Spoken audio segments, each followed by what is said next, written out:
أعوذ بالله من الشيطان الرجيم.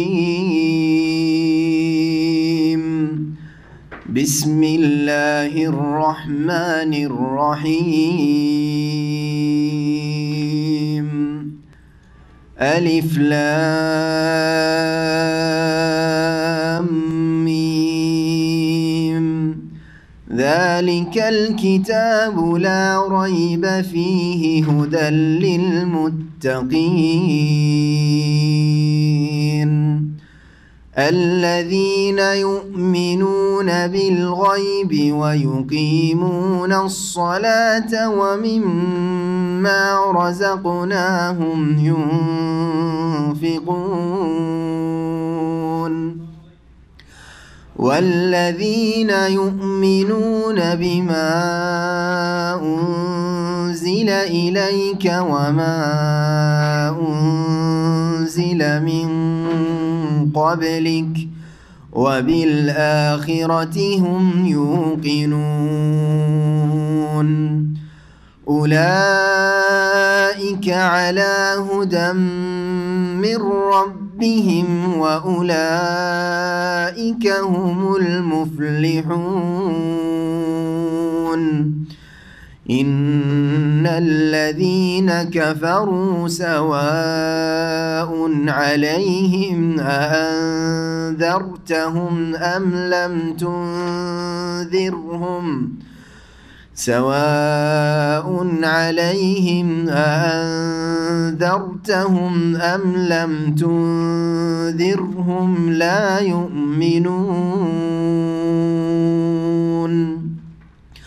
ختم الله على قلوبهم وعلى سمعهم وعلى أبصارهم غشاوة ولهم عذاب عظيم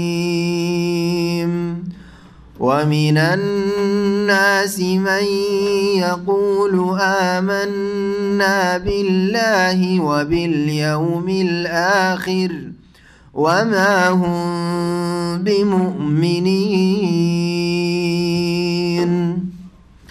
يخادعون الله والذين آمنوا وما يخدعون إلا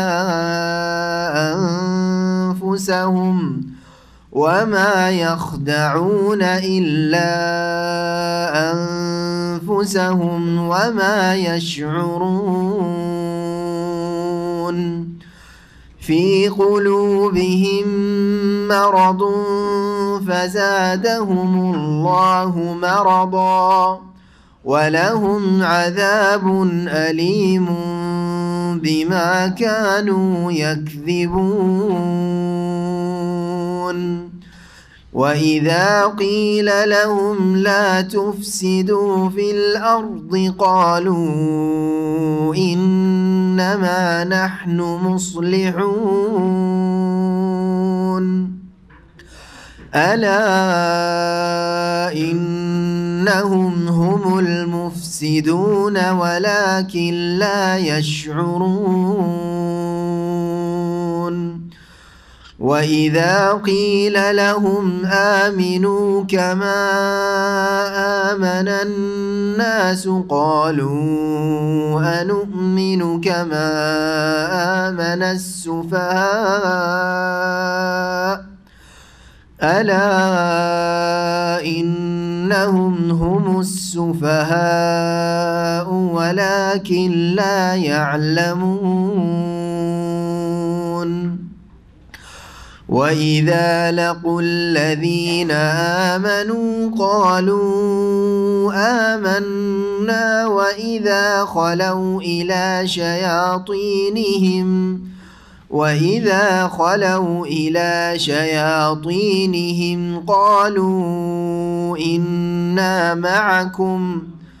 قالوا إنا معكم إنما نحن مستهزئون الله يستهزئ بهم ويمدهم في طغيانهم يعمهون أولئك الذين اشتروا الضلالة بالهدى فما ربحت تجارتهم وما كانوا مهتدين مثلهم كمثل الذي استوقد نارا فلما أضاءت ما حوله ذهب الله بنورهم وتركهم في ظلمات لا يبصرون صم بكم عمي فهم لا يرجعون أو كصيب من السماء فيه ظلمات ورعد وبرق يجعلون أصابعهم في آذانهم من الصواعق حذر الموت والله محيط بالكافرين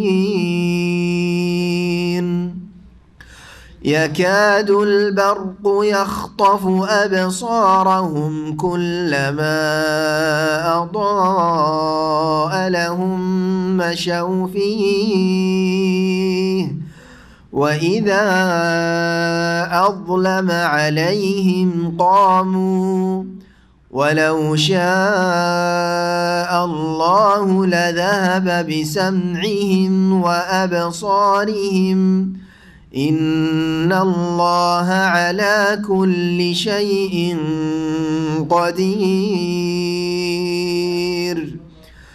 يا أيها الناس اعبدوا ربكم الذي خلقكم والذين من قبلكم لعلكم تتقون الذي جعل لكم الأرض فراشا والسماء بناء وأنزل من السماء ماء فأخرج به من الثمرات رزقا لكم فلا تجعلوا لله أندادا وأنتم تعلمون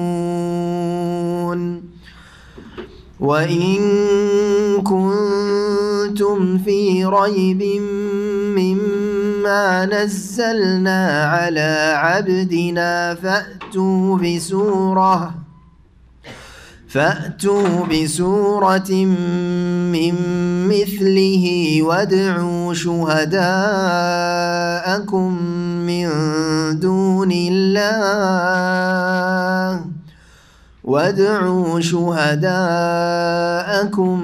من دون الله إن كنتم صادقين فإن لم تفعلوا ولن تفعلوا فاتقوا النار التي وقودها الناس والحجارة أعدت للكافرين وبشر الذين آمنوا وعملوا الصالحات أن لهم جنات تجري من تحتها الأنهار كلما رزقوا منها من ثمرة رزقا قالوا هذا الذي رزقنا من قبل وأتوا به متشابها ولهم فيها أزواج مطهرة وهم فيها خالدون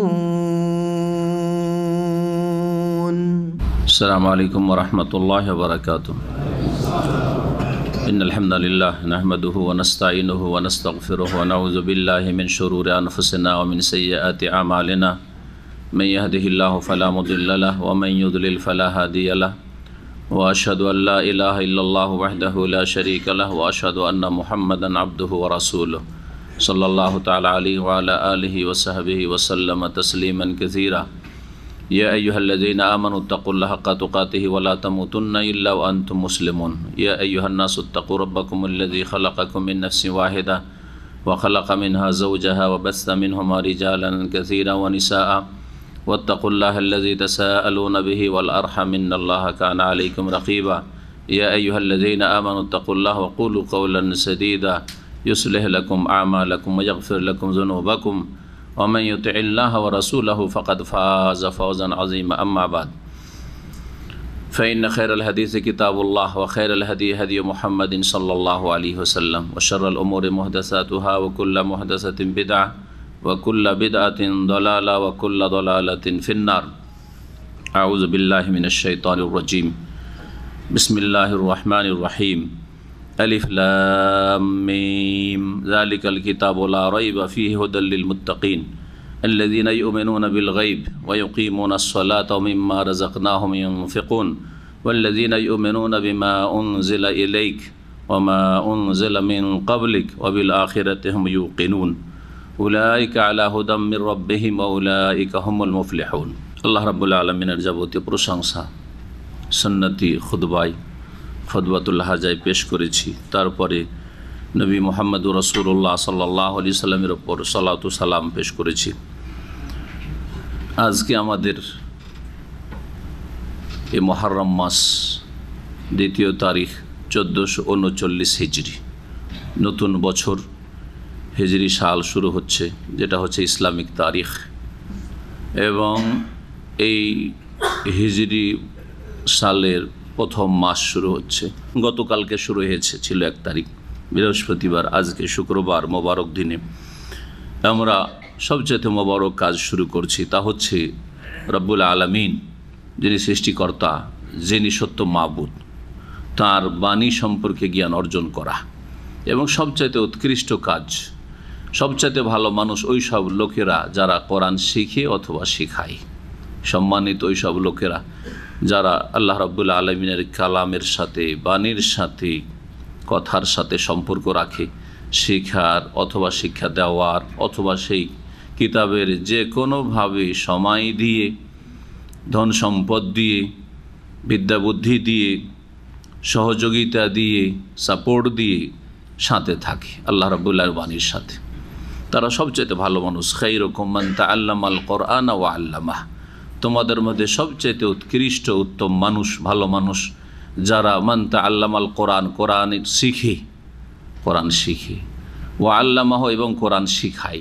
কোরআনে শিখা শুধু এইটুকু নয় যে কোরআন পড়তে শিখেন, এটা তো প্রাথমিক অবস্থা যে কোরআন পড়তে শিখলেন। কোরআনে শিখা শুধু এই নয় যে কোরআন শুদ্ধভাবে শুধু তাজবিদ সহকারে পড়তে শিখে কারি সাহেব হইলেন, তাতে বিশাল কাজ করে ফেললেন, সেটাও প্রাথমিক স্তরেরই কাজ। কোরআন শিখা এই নয় যে কোরআন মুখস্থ রাখা, যেমন ক্যাসেটে, সিডিতে, আজকাল মেমোরিতে কোরআনে কারিম ফুল 30 পারা থাকে।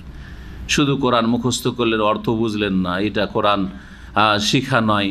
কোরআন শিখার একেবারে এগুলি হচ্ছে প্রাথমিক অবস্থা। কোরআনের আসল শিক্ষা হচ্ছে আল্লাহ রাব্বুল আলামিন আপনাকে আপনার মাবুদ কি সম্বোধন করেছেন, কি বলছেন আপনাকে অ্যাড্রেস করে, যে হে মানুষ, হে আমার সৃষ্টি, হে আদম সন্তান, তোমাকে এই আদেশ করছি, তোমাকে এই বিশ্বাস করতে বলছি, এই কথা কাজ নিষেধ করছি, এটা জানাচ্ছি, এ সম্পর্কে তুমি জানো, এটা মানো, এটা গ্রহণ করো।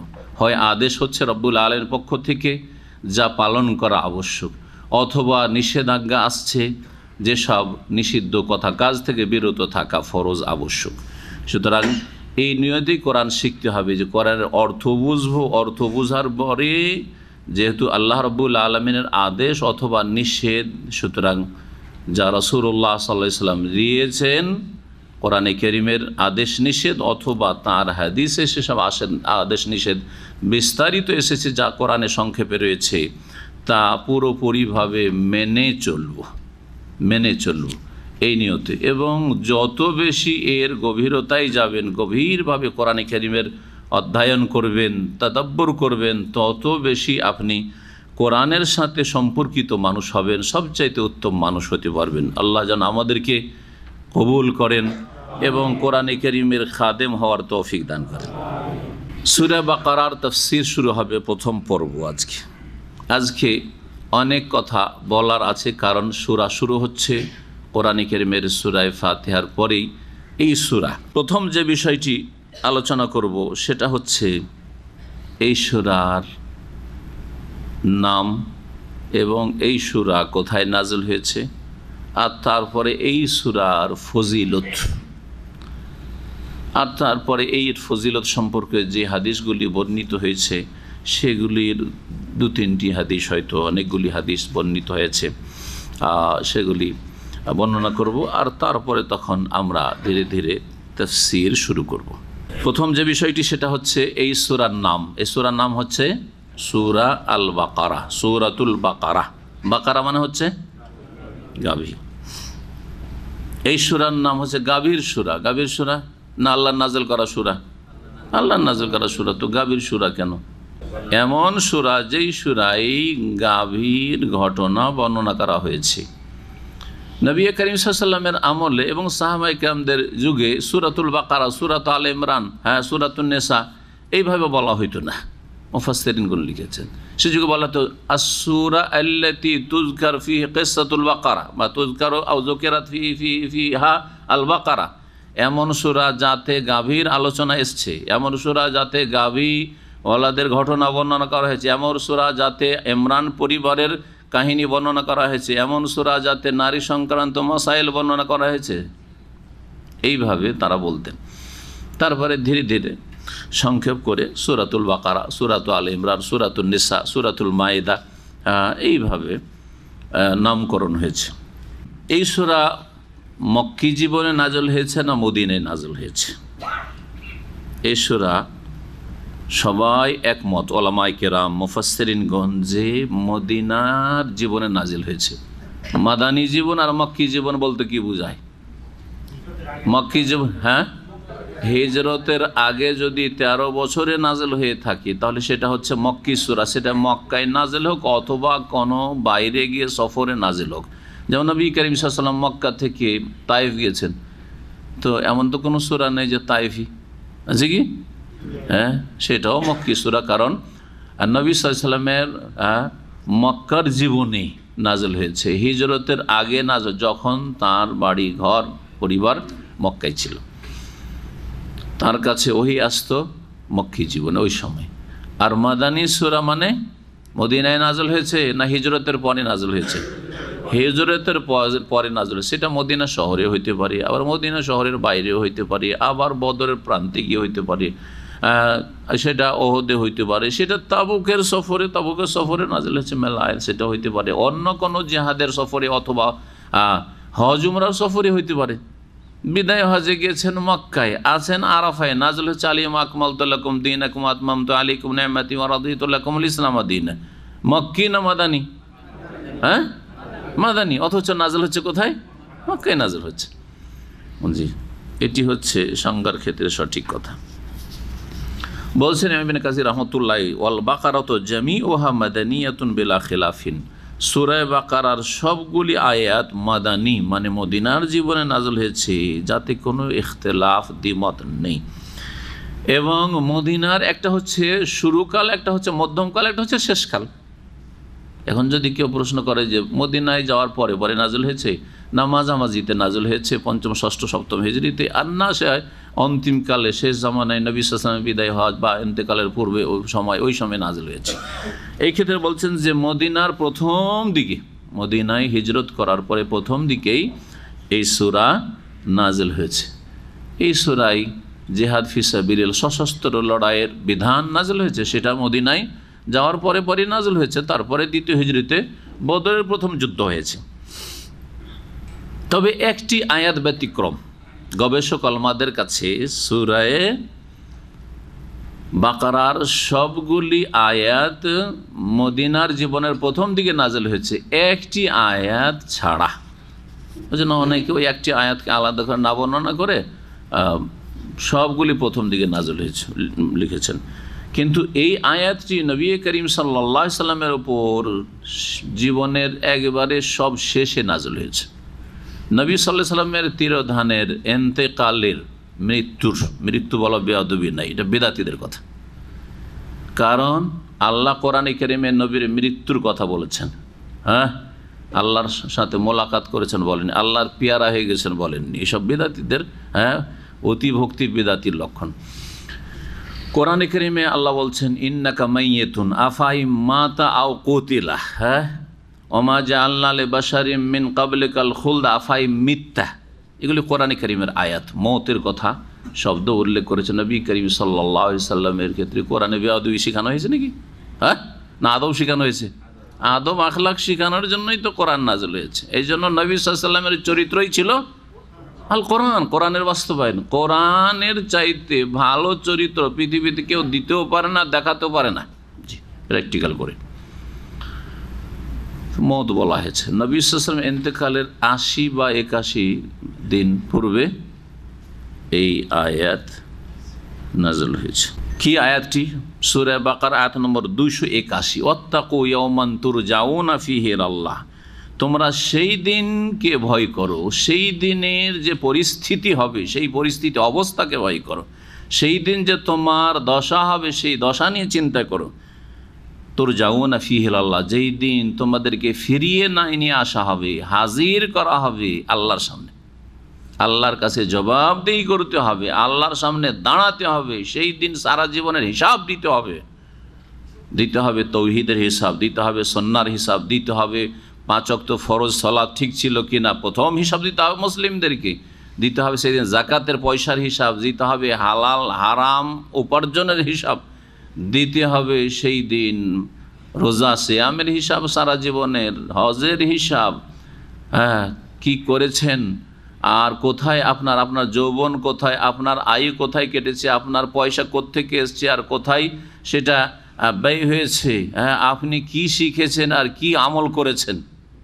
আছে না হাদিসে নবী করিম সাল্লাল্লাহু আলাইহি ওয়াসাল্লাম লা তাযুলু কদামা আবদিন ইয়াউমাল কিয়ামাতি হাত্তা ইউসাল আন খামস, অতক্ষণ পর্যন্ত মানুষ পা নড়াইতে পারবেন আল্লাহর সামনে যতক্ষণ পর্যন্ত 5টি বিষয় সম্পর্কে জিজ্ঞাসা করা না হবে। সরতে পারবেন আল্লাহর সামনে, দাঁড়িয়েই থাকবে হাসরের মাঠে। 5টি বিষয়, এগুলো হলো মোটা মোটা সওয়াল, আর এক একটা আমলের সওয়াল জিজ্ঞাসা তো আছেই। আন ওমরিহি ফিমা আফনা, বয়স সম্পর্কে, ওয়ান শাবাবে, যৌবন সম্পর্কে, যৌবনকালে বেশি মানুষ বাড়াবাড়ি করে, হ্যাঁ, রক্তের গরম আছে।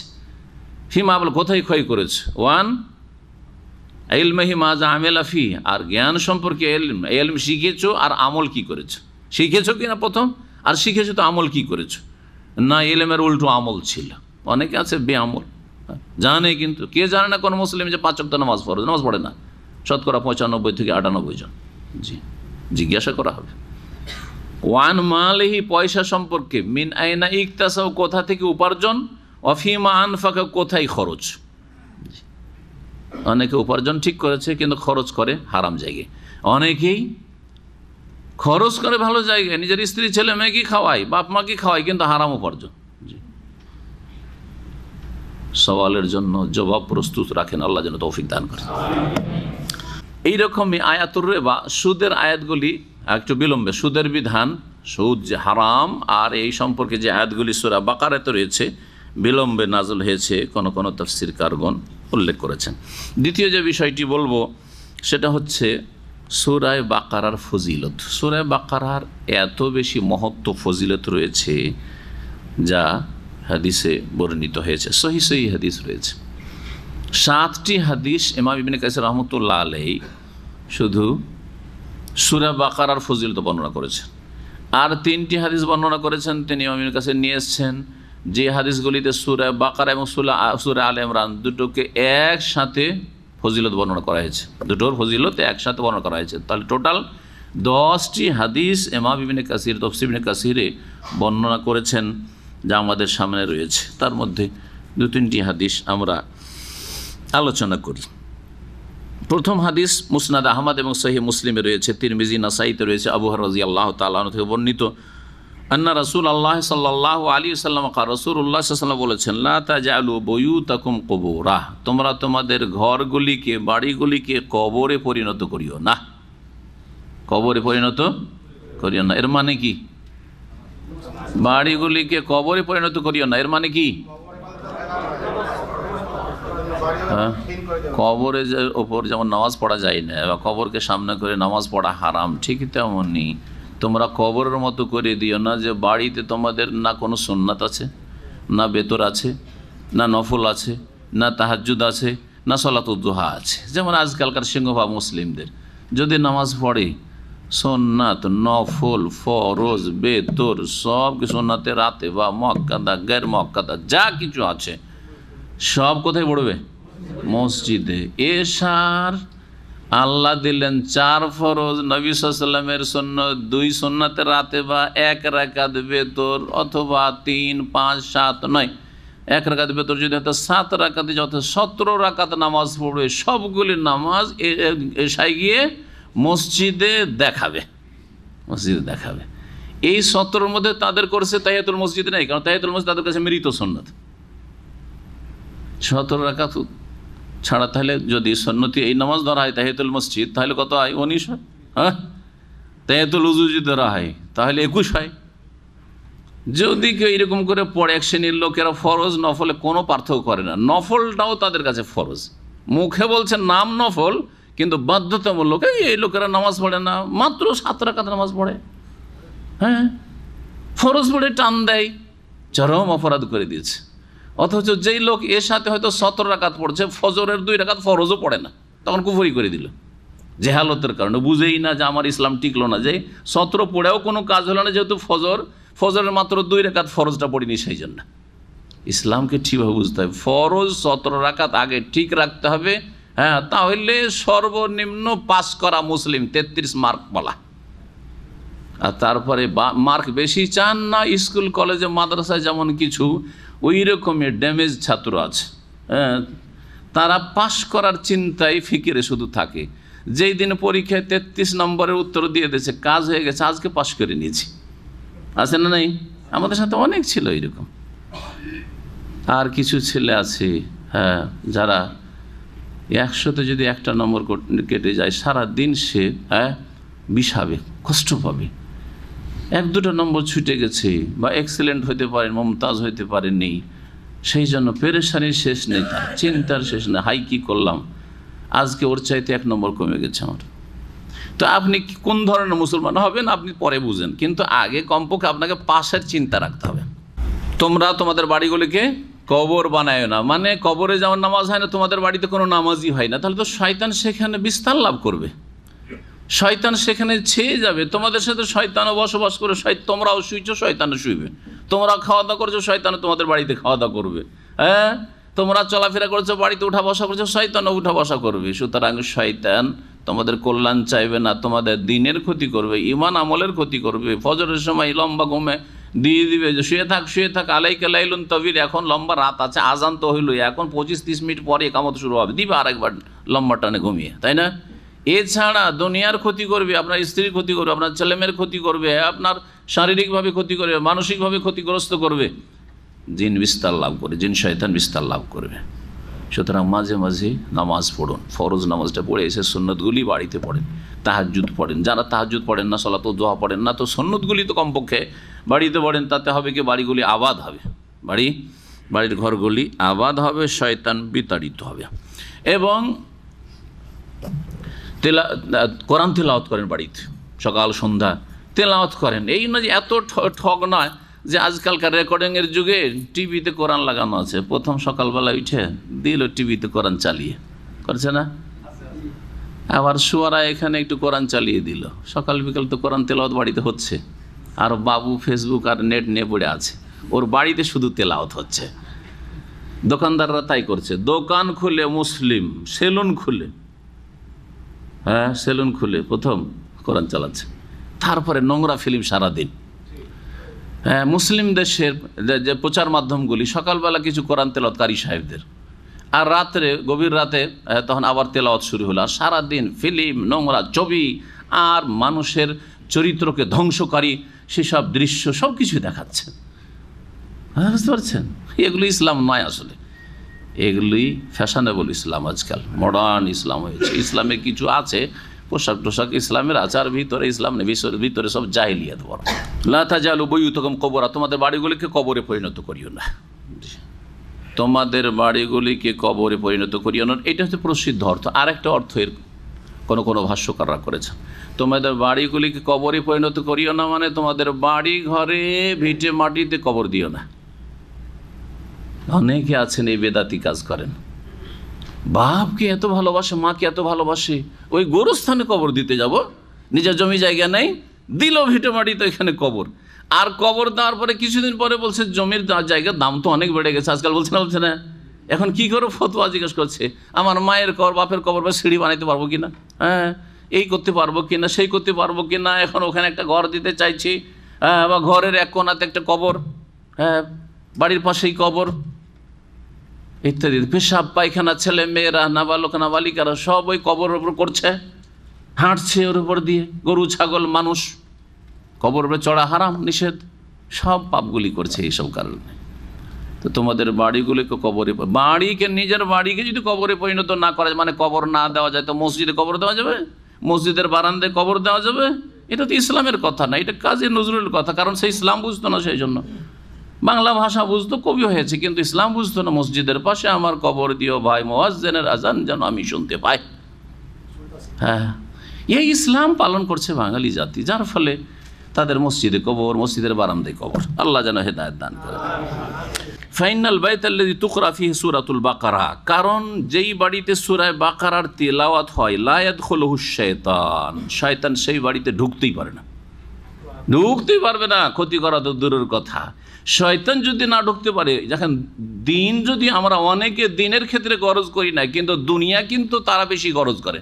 যারা দিনের ক্ষেত্রে অত সচেতন না, দুনিয়ার ক্ষেত্রে খুব সচেতন, কিন্তু শরীর স্বাস্থ্য, হ্যাঁ নামাজ পড়ে না, কিন্তু এক্সারসাইজ মাস্ট, সকালে 1 ঘন্টা, বিকাল 1 ঘন্টা, আছে না নেই? শরীর স্বাস্থ্যকে ঠিক রাখতে চাই। শয়তান বাড়িতে যখন ঢুকতে পারে না, সূরা বাকারা তোমরা পাঠ করলে, আর শয়তান ছাড়া সেহের, জাদু, টোনা, যেগুলোকে দেশি লোকেরা দুয়া তাবিজ বলে, হ্যাঁ ধোকা দেওয়ার জন্য, শিরকি দুয়া তাবিজ, শিরকি দুয়া তাবিজ শয়তান ছাড়া হয় না। শয়তানের সাহায্য ছাড়া কেউ বান মারতে পারে না। সুতরাং আপনার পরিবার, আপনার ছেলে মেয়েদের কেউ ক্ষতি করতে পারবে না, বাড়ির কেউ ক্ষতি করতে পারবে না, যে জাদু করে রেখেছে, এই করেছে, সেই করেছে, করতে বা জাদুর তাসিরই হবে না। সূরা বাকারা যদি বাড়িতে পাঠ হয়, তাহলে জাদুর করার চেষ্টা করলেও জাদুর তাসির হবে না, প্রতিক্রিয়া হবে না ইনশাআল্লাহ। এই হচ্ছে সহিহ হাদিস।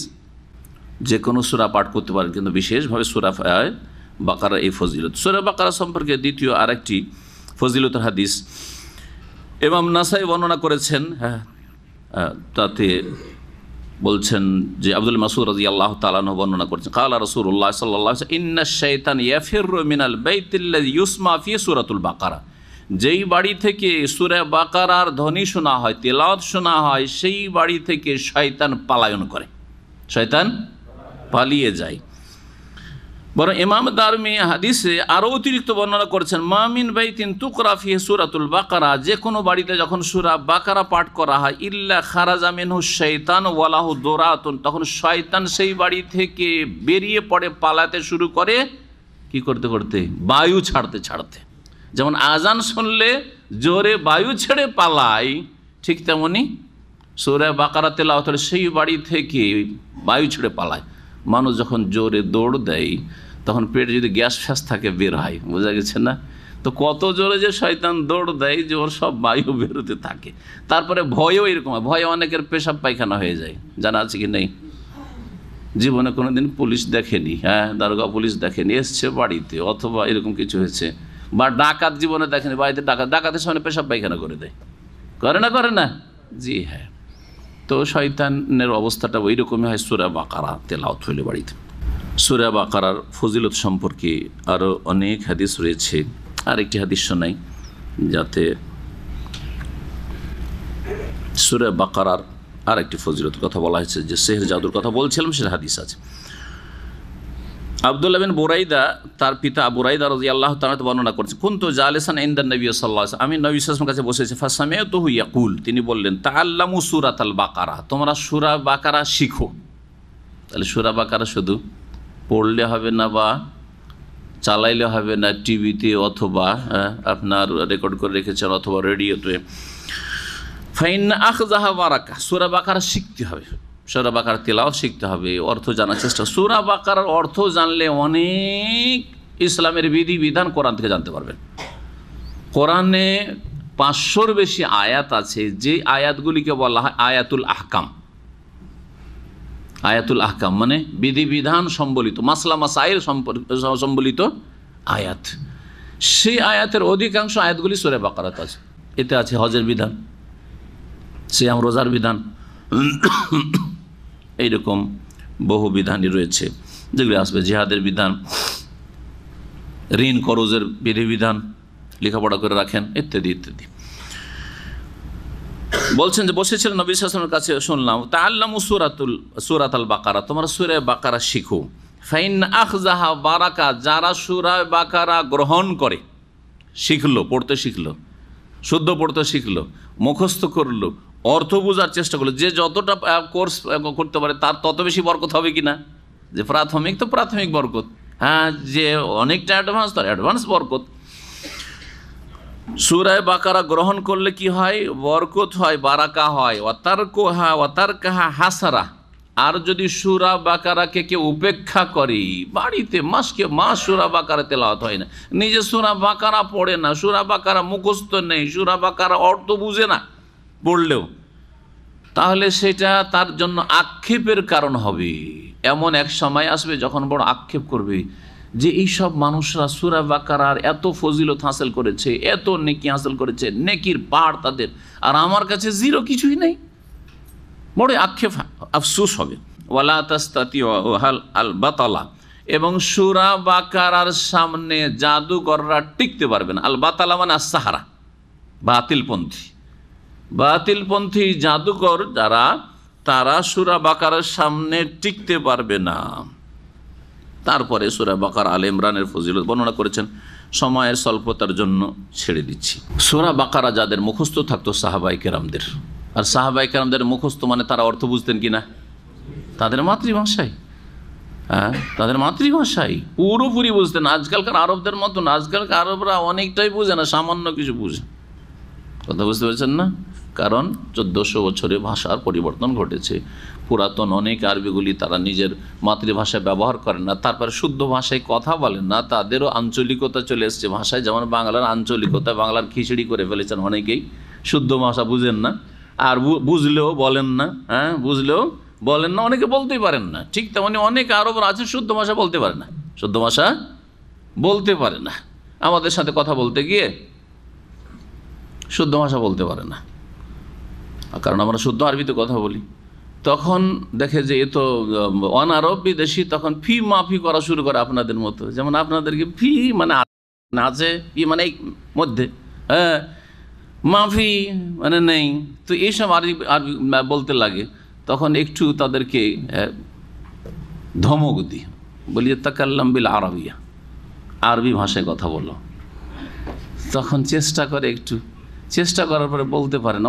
অনেকে আছে পারে, কিন্তু অনেকেই পারে না। এইরকম আমার সাথে অনেকবারই হয়েছে। আরবি বলতে পারে না, এক লাইন 2 লাইন বলার পরে আবার ফিরে আসছে, আমি হাজ হিলাইসা তারাবি, এই যে তোমার ভাঙ্গা আরবি, এটা আরবি না, ভাঙ্গা, এটা এই অবস্থা খারাপ করে দিয়েছে, তো মোকাস্সার। শুদ্ধ আরবি বলো, বলছে আমি শুদ্ধ তো বলতে পারি না। বলি তাকাল্লাম বিল আমি, তোমার মাতৃভাষায় বলো, আমি বুঝি, আমি তোমাকে শুদ্ধ ভাষায় জবাব দেব, কিন্তু তোমার এই ভাঙ্গা ভাষার লেবারের ভাষা চাই না। আরবি পড়েছি, সুতরাং আরবি আরবদের সাথে শুদ্ধ আরবি বলতে চাই, বুঝছেন তো? কথা হচ্ছে যে সাহাবায়ে কেরামগণ পুরোপুরি কোরআন এখানে বুঝতেন। মাঝে মধ্যে কোনো একটা শব্দ তার হয়তো এমন অর্থ রয়েছে যেটা তাদের কাছে পরিচিত নয়, তখন বুঝতে পারছেন না, জিজ্ঞেস করতেন নবী করিম সাল্লাল্লাহু আলাইহি ওয়াসাল্লামকে। তো সূরা বাকারা যাদের মুখস্থ থাকতো তাদেরকে আগে বাড়াইতেন এবং তাদেরকে সম্বোধন করতেন আগে নবী করিম সাল্লাল্লাহু আলাইহি ওয়াসাল্লাম।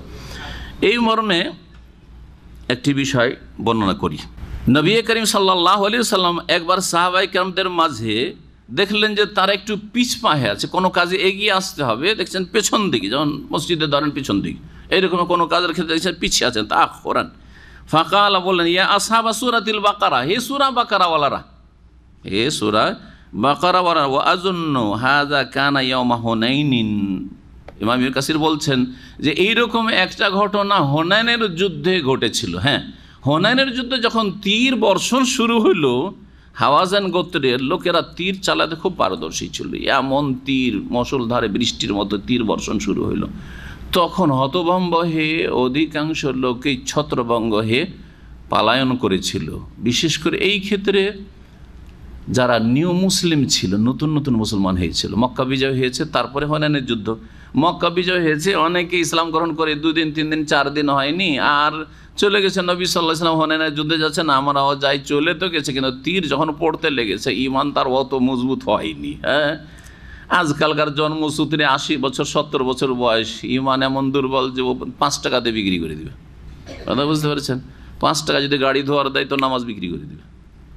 কথা বুঝতে পেরেছেন? জি, এইরকম 5 টাকা যদি কোথাও পায় তো চুরি করে দিবে। ইমান বিক্রি করে, ইমান বিক্রি করে দাও না, 5 টাকা ইনকাম থাকলে বিদাত করা শুরু করবে, তো মোল্লাদের ইমান বিক্রি। কয়েক টাকা ইনকামের জন্য তাবিজ, কয়েক টাকা ইনকামের জন্য কোরআন খানি বক্সানো, এইসব যে ইনকাম সোর্স।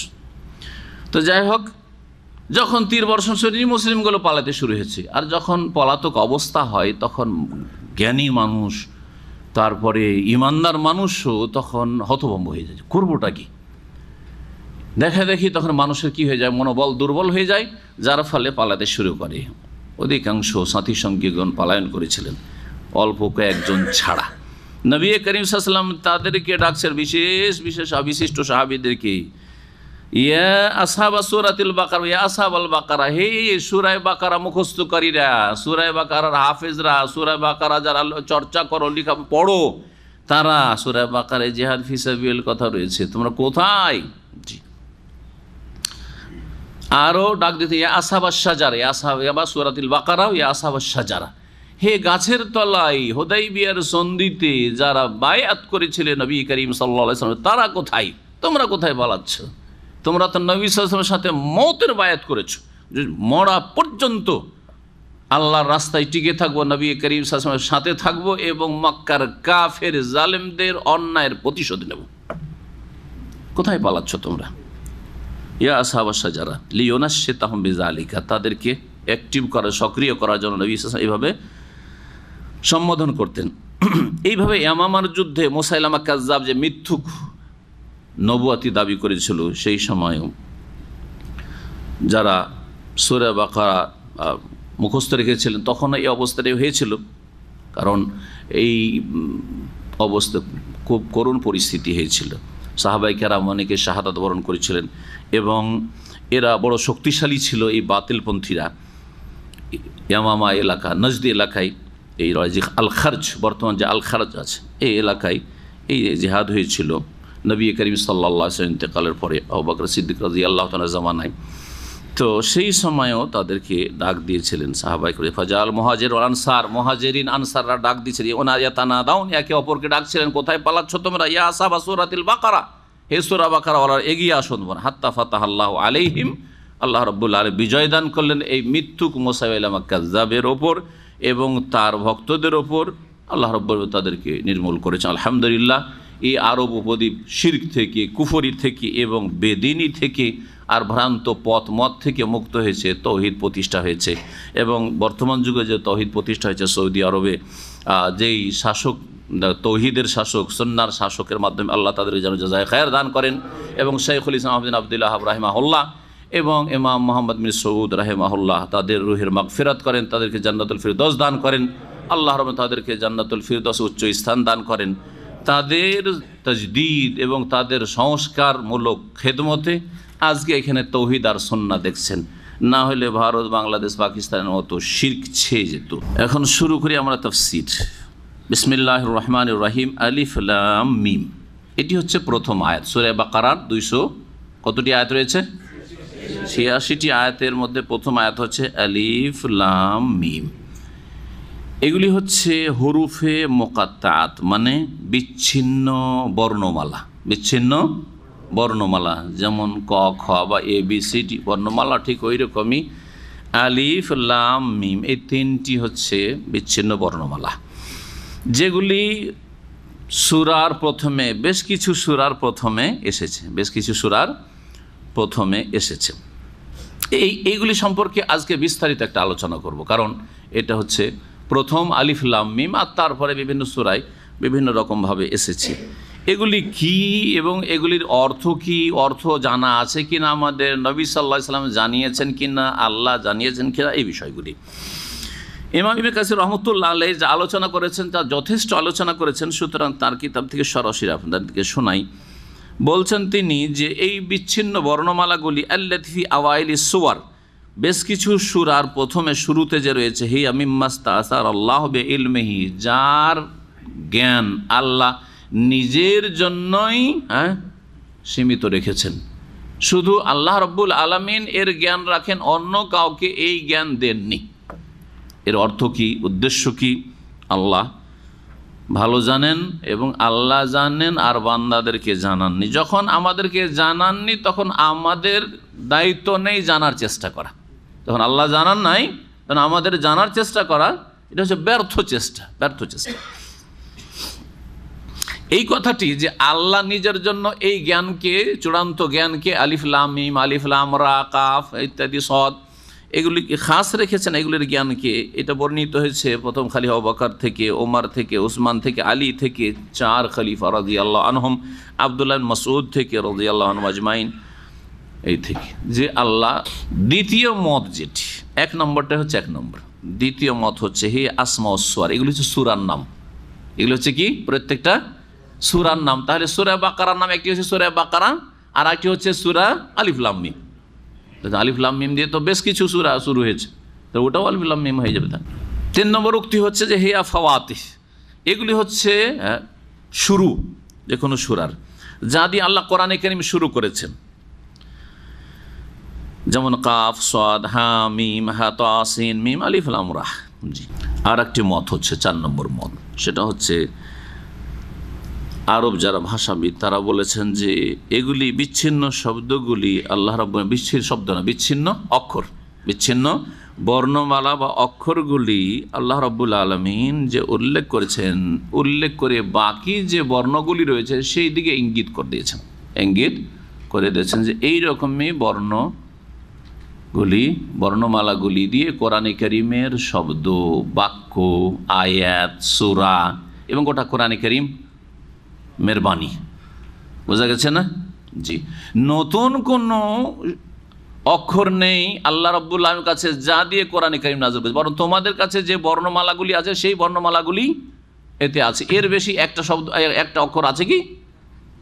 যে আরবরা যে আলিফ থেকে ইয়া পর্যন্ত যে বর্ণমালাগুলি প্রয়োগ করে, ব্যবহার করে, তাছাড়া ভিন্ন কোনো অতিরিক্ত কোনো বর্ণমালা কোরআনে ব্যবহৃত হয়েছে? হয় নাই।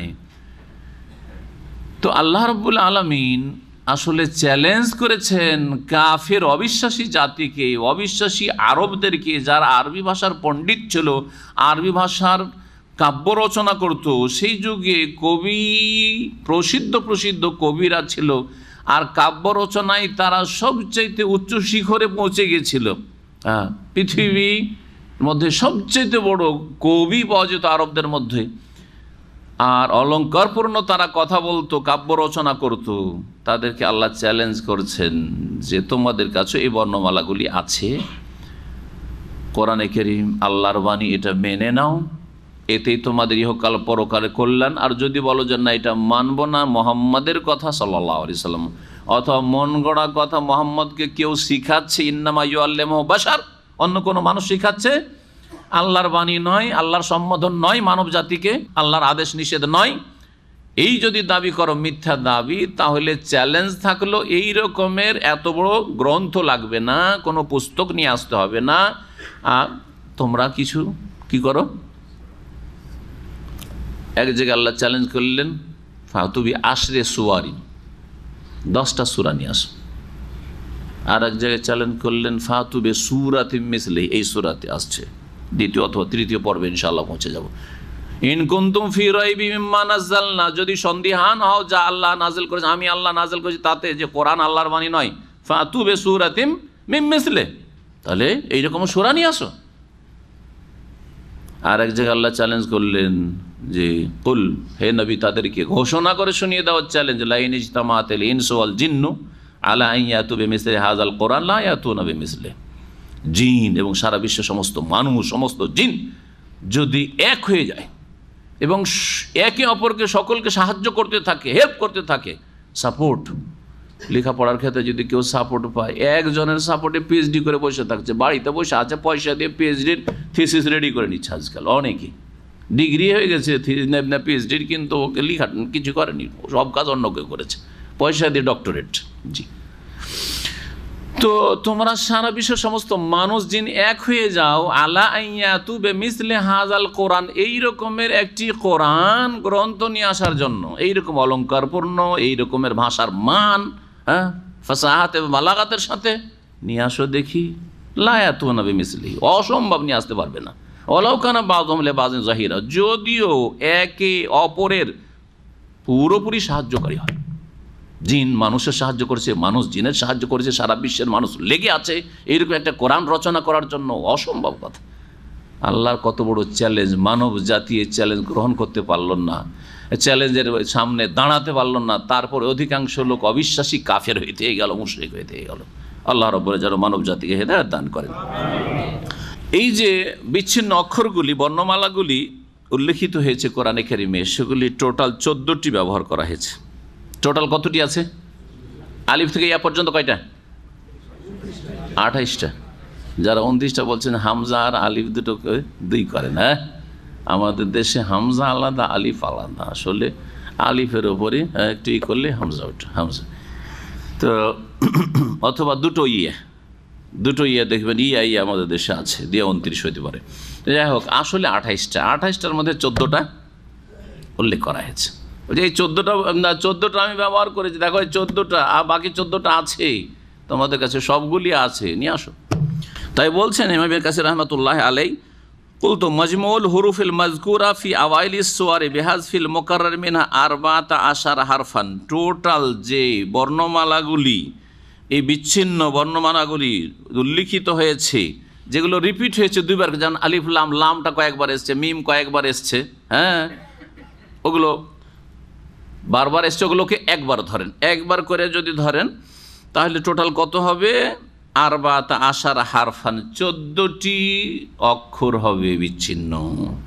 সেগুলি কি আছে? আলিফ লাম মিম সদ রা কাফ হা ইয়া আইন ত সিন হা কাফ নুন।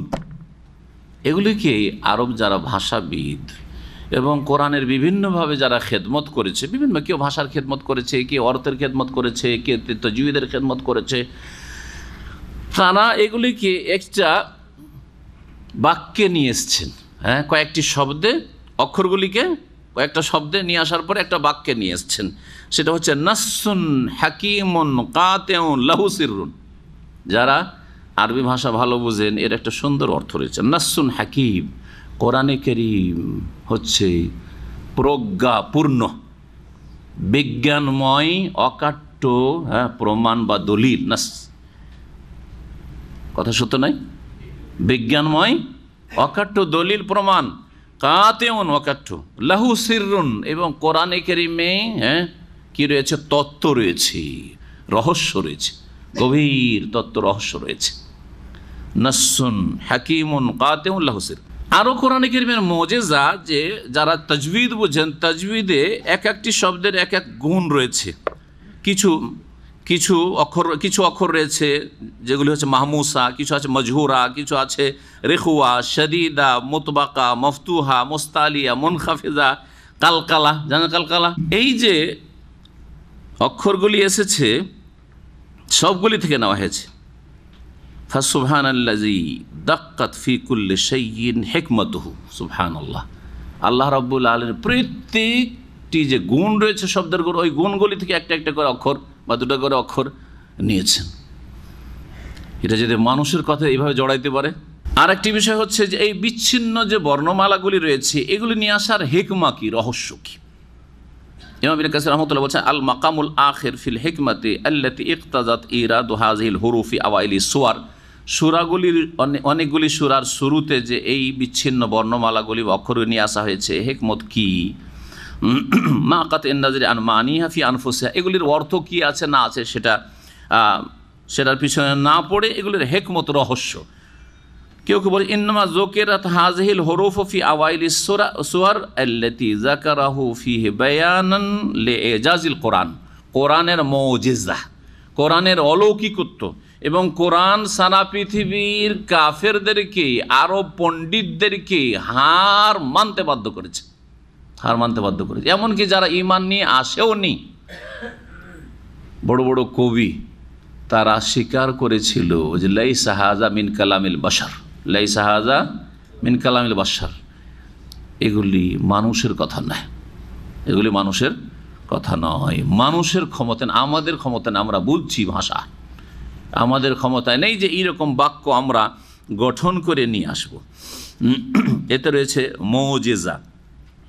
এই মতটি অনেক গবেষক মুফাসসিরিনগণ প্রাধান্য দিয়েছেন। ইমাম কুরতুবী উল্লেখ করেছেন, ইমাম জামাখশরী উল্লেখ করেছেন, এবং এই মতটি হচ্ছে ইমাম শাইখুল ইসলাম ইবনে তাইমিয়া রাহিমাহুল্লাহর, এবং এই রকমই অনেক আরও অন্যান্য মুফাসসিরিনগণের। এই যে অক্ষরগুলি এসছে কয় রকমভাবে এসছে,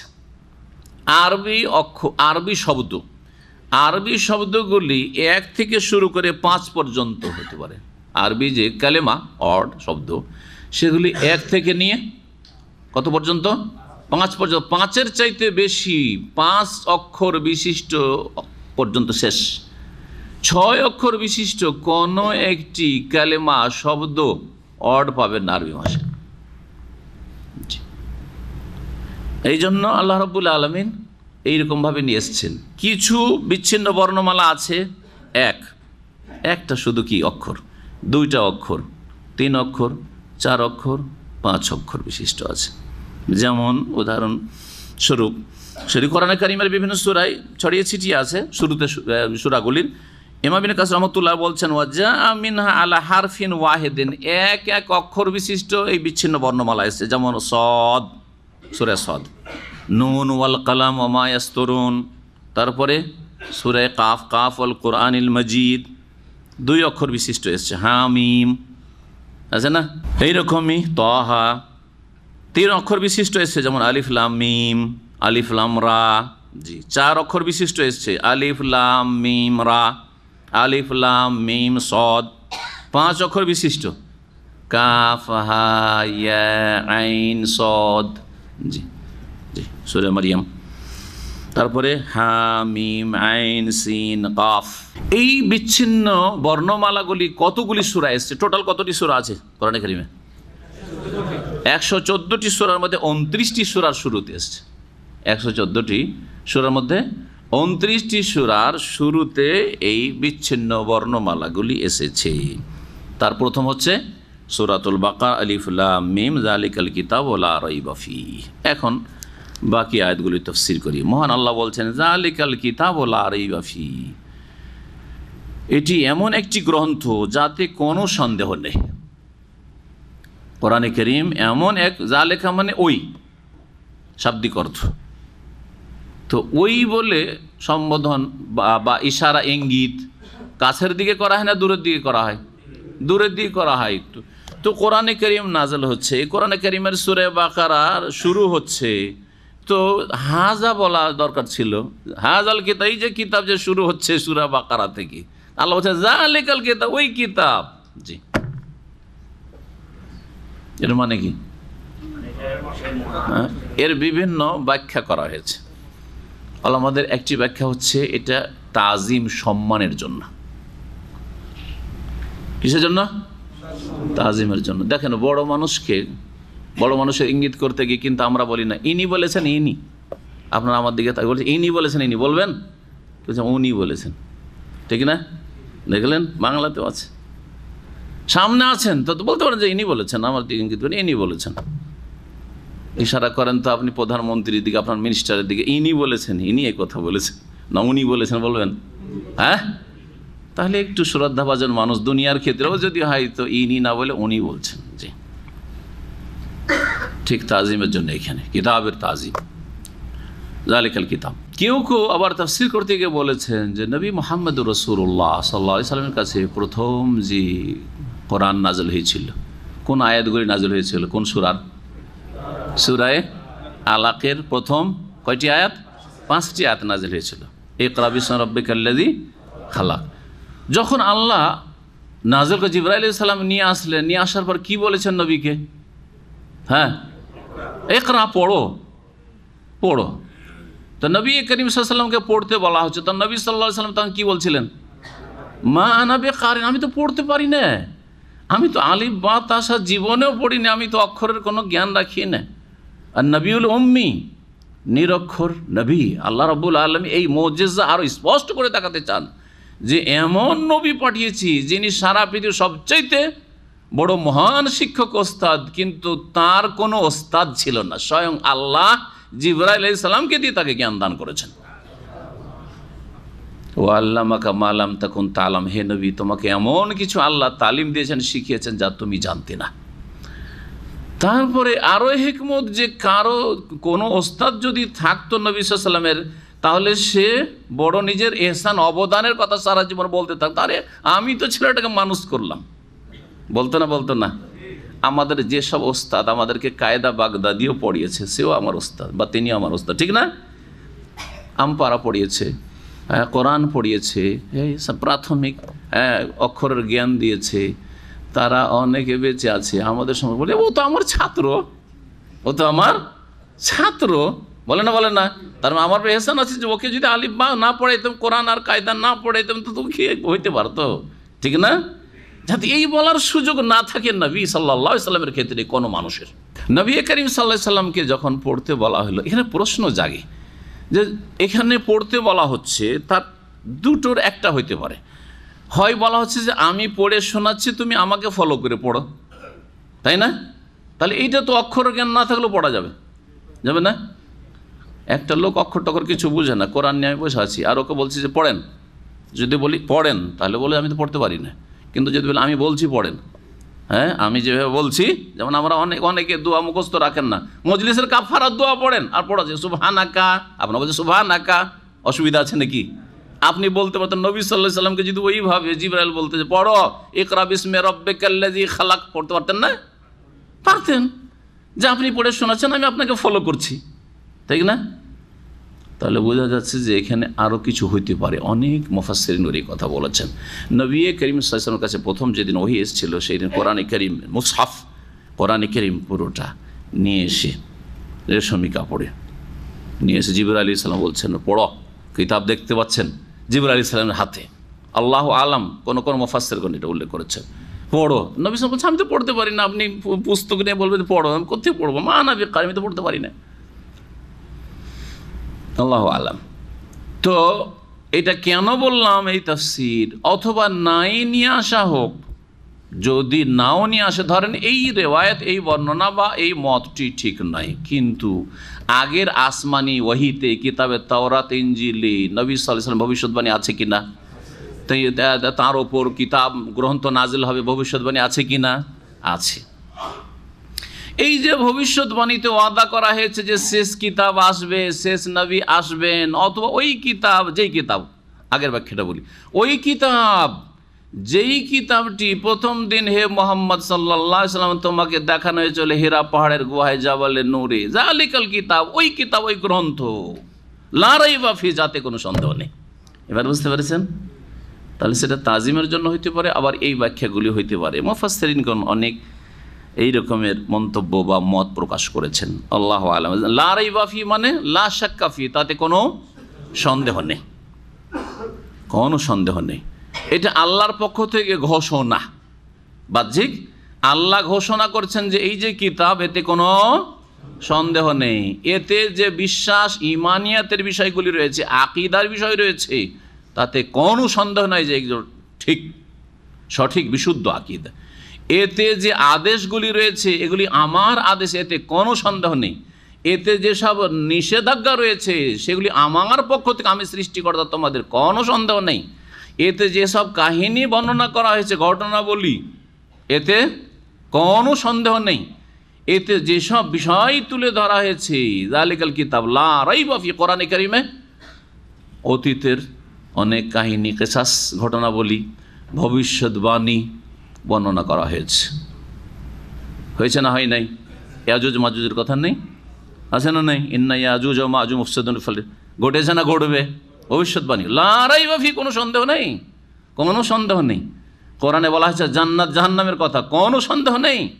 কোরআনে বলা হয়েছে হায়াত এবং মওতের কথা, কিসের জন্য? কোনো সন্দেহ নেই। কোরআনে বলা হয়েছে যে এই হায়াতের পরে কি রয়েছে? আখিরাত। মওতের পরে আখিরাত রয়েছে, জাযা রয়েছে, মালিক ইয়াউমিদ্দিন, প্রতিদান রয়েছে। এই প্রতিদান জগৎ এবং প্রতিদান হিসাব সম্পর্কে কোনো সন্দেহ নেই। মিজান, দাঁড়িপাল্লা, নেকি গুনাহ ওজন হবে, কোনো সন্দেহ নেই, ইত্যাদি ইত্যাদি। কিয়ামত হবে, পৃথিবী ধ্বংস হবে, কুল্লু শাইইন হালিকুন ইল্লা ওয়াজহা, কোনো সন্দেহ নেই, ইত্যাদি। লা রাইবা ফি। তাহলে আল্লাহর পক্ষ থেকে এটাই হচ্ছে কি? ঘোষণা, একটি মত। আর একটি মত হচ্ছে যে যদিও শব্দের দিক থেকে ঘোষণা, কিন্তু এখানে আল্লাহর পক্ষ থেকে নির্দেশ রয়েছে। এলান ঘোষণা, কিন্তু উদ্দেশ্য হচ্ছে হুকুম, আদেশ, নির্দেশ। কি? লা রাইবা ফি, লা তারতাবু ফিহি, তোমরা কোনো সন্দেহ করিও না এই কিতাব, এই গ্রন্থ, যাতে তোমরা কোনো সন্দেহ করিও না, বরং বিশ্বাস স্থাপন করো হে মানুষ। হুদাল লিল মুত্তাকিন, এই কিতাব নাজিল করার উদ্দেশ্য কি? আল্লাহ বলছেন যে হুদান মানে হাদিয়ান, পথ নির্দেশক। হাদিয়ান মানে হচ্ছে রাস্তা দেখানেওয়ালা, জি, পথ নির্দেশক এই কিতাব। কাকে রাস্তা দেখাবে? লিল মুত্তাকিন, যারা সাবধানী, যারা সতর্ক, যারা সংযমী, যারা তাকওয়া মানে আল্লাহর ভয়ে মন্দ কথা কাজ থেকে বেঁচে থাকি, আল্লাহর ভয়ে, সৃষ্টিকর্তার পাকড়াওয়ের ভয়ে, তিনি জেনে নেবেন, ধরে নেবেন, রেকর্ড রাখবেন এবং হিসাব নেবেন, এই ভয়ে যারা ভালো কথা কাজ করে এবং মন্দ কথা কাজ থেকে বেঁচে থাকে, ফরজ অজেব আদায় করে, হারাম নাজায়েজ থেকে বেঁচে থাকে, তারাই হচ্ছে মুত্তাকি। আল্লাহর ভয়ে ভালো কাজ করে আর আল্লাহর ভয়ে মন্দ কথা কাজ থেকে বেঁচে থাকে, তাদেরকে রাস্তা দেখাবে এই কিতাব। কেমন কথা? তাইলে কোরআনে কারীম যারা আল্লাহকে ভয় করে না তাদেরকে রাস্তা দেখায় না? দেখায় না? দেখায় না? দেখায়। তো আল্লাহ যা বলছেন, না না না, মুত্তাকিন দেখে। মুত্তাকিন তাহলে যারা মুত্তাকিন নয়, মুসলিম মেলা মুত্তাকিন না, কোনো গোনা থেকে বাঁচে না, বা মেলা গোনা থেকে বাঁচে না, হ্যাঁ, মেলা ফরজ আদায় করেন না, তোর তো মুত্তাকিন নয়। যারা গুনহায় লিপ্ত, ফরজে ঘাটতি অথবা হারামে লিপ্ত, তারা মুত্তাকি নয়, আল্লাহ ভীরুও নয়, আর তারা সাবধানীও না, তারা সংযমীও না, আর তারা আল্লাহর ভয়ে নয়। ওই তো অনেকে দুনিয়ার ঘরে যে অনেকে কিছু মানছে কিছু মানছে না, তারা মুত্তাকি তো নয়। আর যারা কাফের, বিশ্বাসী নয়, হ্যাঁ, মুশরিক, তারা তো মোটেই মুত্তাকি না, তারা কোনো তাকওয়া নাই তাদের সব কিছু গরজ চাওয়া পাওয়া হচ্ছে দুনিয়া, এছাড়া আর কিছু নেই, না বিশ্বাস না কোনো কর্ম, কিছুই নেই, তারা মুত্তাকি নয়। তাহলে তাদেরকে, কাফেরদেরকে হেদায়েত করবে না? যারা মুসলিম সমাজের পাপী, গুনাহগার, ফাসিক, তাদেরকে হেদায়েত করবে না? কেমন কথা? করবে না? করবে না? করবে। তো কোরআন যে বলছেন না করবে না, তো হুদাল লিল মুত্তাকিন কি জন্য বলা হয়েছে? এই জন্যই যে সত্যিকার অর্থে কোরআন থেকে লাভবান হবে যারা সংযমী, যারা পাপ মুক্ত থাকতে চায়, যারা পাপ থেকে বাঁচতে চায়, যারা জাহান্নামের আগুন থেকে বাঁচতে চায়, যারা আল্লাহর পাকড়াও থেকে বাঁচতে চায়, তারাই লাভবান হবে। লাভ যার হবে না, তাদেরকে রাস্তা দেখাইলে কি আর না দেখাইলেই বা কি। এর একটা উদাহরণ দিলে বুঝবেন। ভালো ভালো পুষ্টিকর খাদ্য আছে না নেই? আল্লাহর জমিনে, আপনার বাড়িতেও আছে। কিন্তু যদি নাড়ি খারাপ হয়, হ্যাঁ, লিভার ফাংশন খারাপ হয়, পেট খারাপ, দুধ বরদাস্ত করতে পারে না, সবচেয়ে ভালো নিয়ামত। দুধ থেকে যতগুলো প্রোডাক্ট আছে, হ্যাঁ, লাবান বরদাস্ত হয় না, হ্যাঁ, তারপরে দই বরদাস্ত হয় না, ঘি তো মোটেই বরদাস্ত হয় না। না না না ভাই, ঘি খেতে পারি না আমি, আমাকে সাদা ভাত দেন। করছেন না? তো দোষ ঘিয়ের না দোষ আপনার পেটের? হ্যাঁ, তো কোরআনে কেরিমে ত্রুটি নেই। কোরআনে কেরিম তো উপকৃত করার জন্যই তো নাজিল হয়েছে, কিন্তু দোষ হচ্ছে মানব জাতির, যার মধ্যে যোগ্যতা নেই, যোগ্যতা নিজের হারিয়ে ফেলেছে হেদায়েতের, তাদের জন্য কোরআনে কারীম লাভজনক নয়, বরং তাদের জন্য আরো ক্ষতিকর, কোরআন দিয়ে আরো ক্ষতিগ্রস্ত হবে। যেমন এই মর্মে বেশ কিছু আয়াত রয়েছে, তার মধ্যে একটি আয়াত স্মরণ করে সূরা বনী ইসরাঈলের, অনুনাজ্জিলু মিনাল কোরআনে মা হুয়া শিফা। আল্লাহ বলছেন কোরআনে কারীম হতে আমি নাজিল করি মা হুয়া শিফা, এমন আয়াত সূরা যাতে কি রয়েছে? আরোগ্য রয়েছে। কি রয়েছে? শিফা, আরোগ্য রয়েছে। অন্তরের ব্যাধির আরোগ্য রয়েছে, চালচলনের ব্যাধির আরোগ্য রয়েছে, হ্যাঁ, বিভিন্ন যে রোগ, রুহের আত্মার রোগ, এমনকি শরীরের রোগ, কিন্তু মূলত শরীরের রোগ না, আসল হচ্ছে কলবে যে শিরকের ব্যাধি, কুফরের ব্যাধি, নাস্তিকতার ব্যাধি, আর পাপের কামনা বাসনের ব্যাধি, শাহওয়াতের ব্যাধি, সংশয় আর শুবহাতের ব্যাধি, এই রকমের বহু যে ব্যাধি রয়েছে, এইসব ব্যাধি এর চিকিৎসা কিসে আছে? কোরআনে। তাহলে কোরআনের চিকিৎসা আছে। চিকিৎসা নেওয়ার পরে যদি সেবন ঠিক থাকে তাহলে না ফলপ্রসূ হবে। বুঝছেন না? বুঝছেন না? ভালো ডাক্তারের কাছে, স্পেশালিটির কাছ থেকে ওষুধ লিখে নিয়ে আসলেন, প্রিসক্রিপশন, কোরআনে কারীম প্রিসক্রিপশন, তারপর যদি ওষুধ কিনেও নেন, কিনে নিলেন, খেতে বলেছে 3 বার, খাচ্ছেন 1 বার, খেতে বলেছে 2 বার, খাচ্ছেন 5 বার, যে তাড়াতাড়ি শেষ করে দিই, সফরে যেতে হবে, দুনিয়া থেকে শেষ হয়ে যাবেন, ঠিক না? জি হ্যাঁ, তাহলে বোঝা গেল যে শেফা তো আছে, অনুনাজ্জিলু মিনাল কোরআনি মা হুয়া শিফাউন ওয়া রাহমাতুল লিল মুমিনিন, আর রহমতও আছে কার জন্য? শেফা আর রহমত কার জন্য?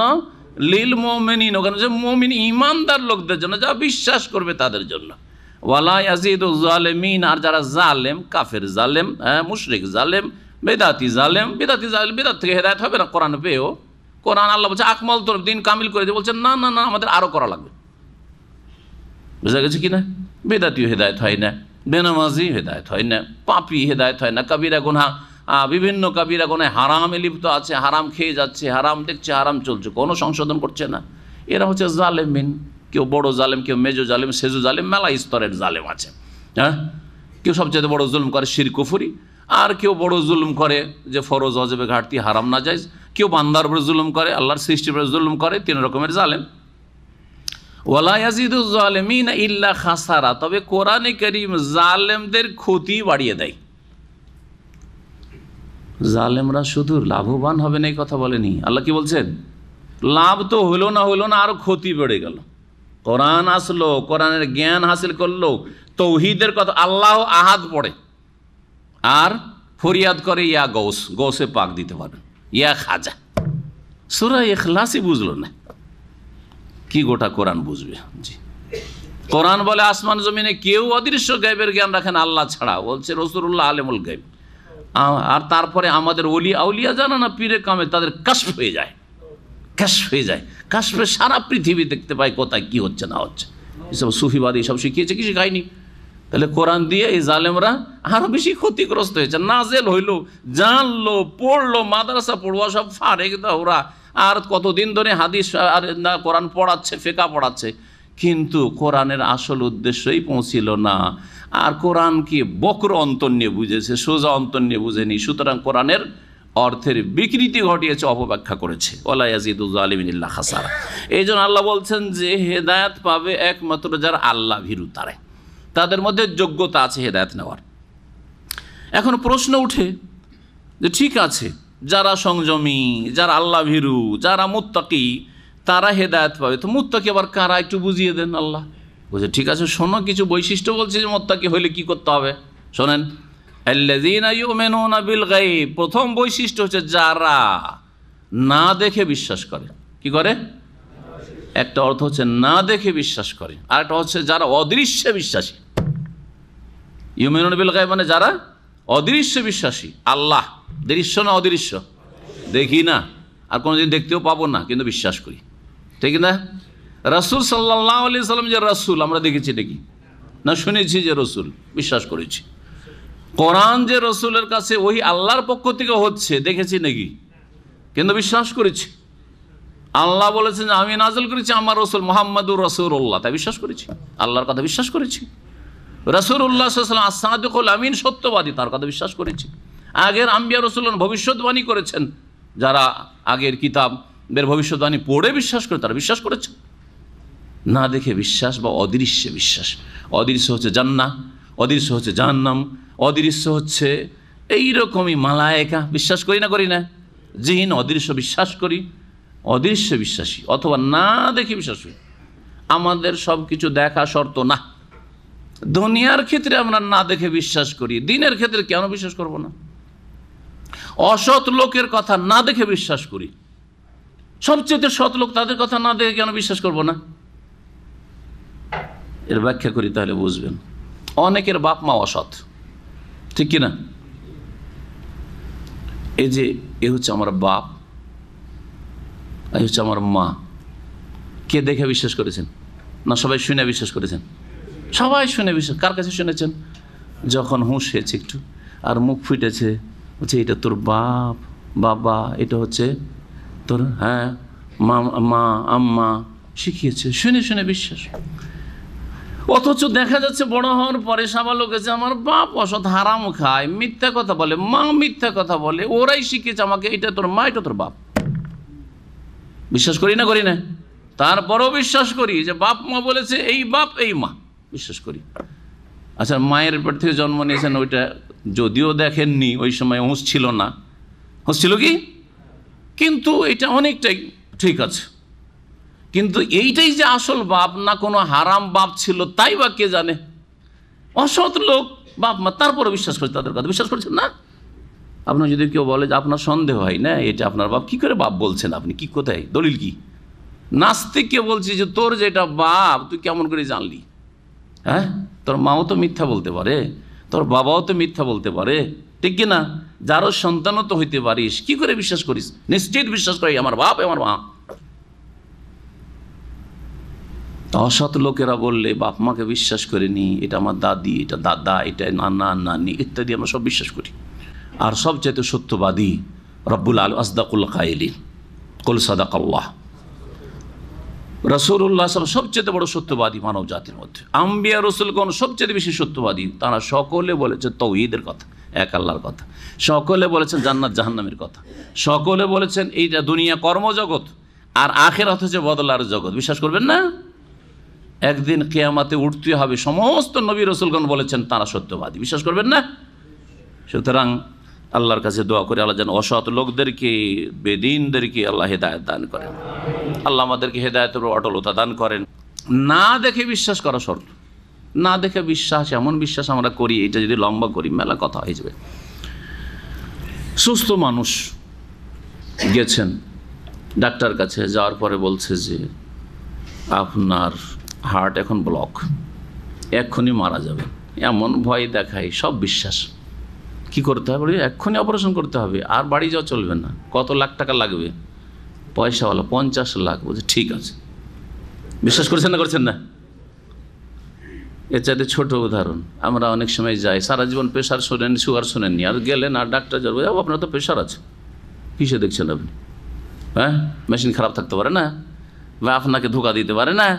হ্যাঁ, সুগার, আপনার ব্লাড টেস্ট করেছে, যে টেস্ট করেছে সে দেখছে, আপনি কি দেখছেন? আপনাকে রিপোর্ট দেখছেন যে আমার সুগার বেশি বা সুগার লো, কম, সব বিশ্বাস করছেন।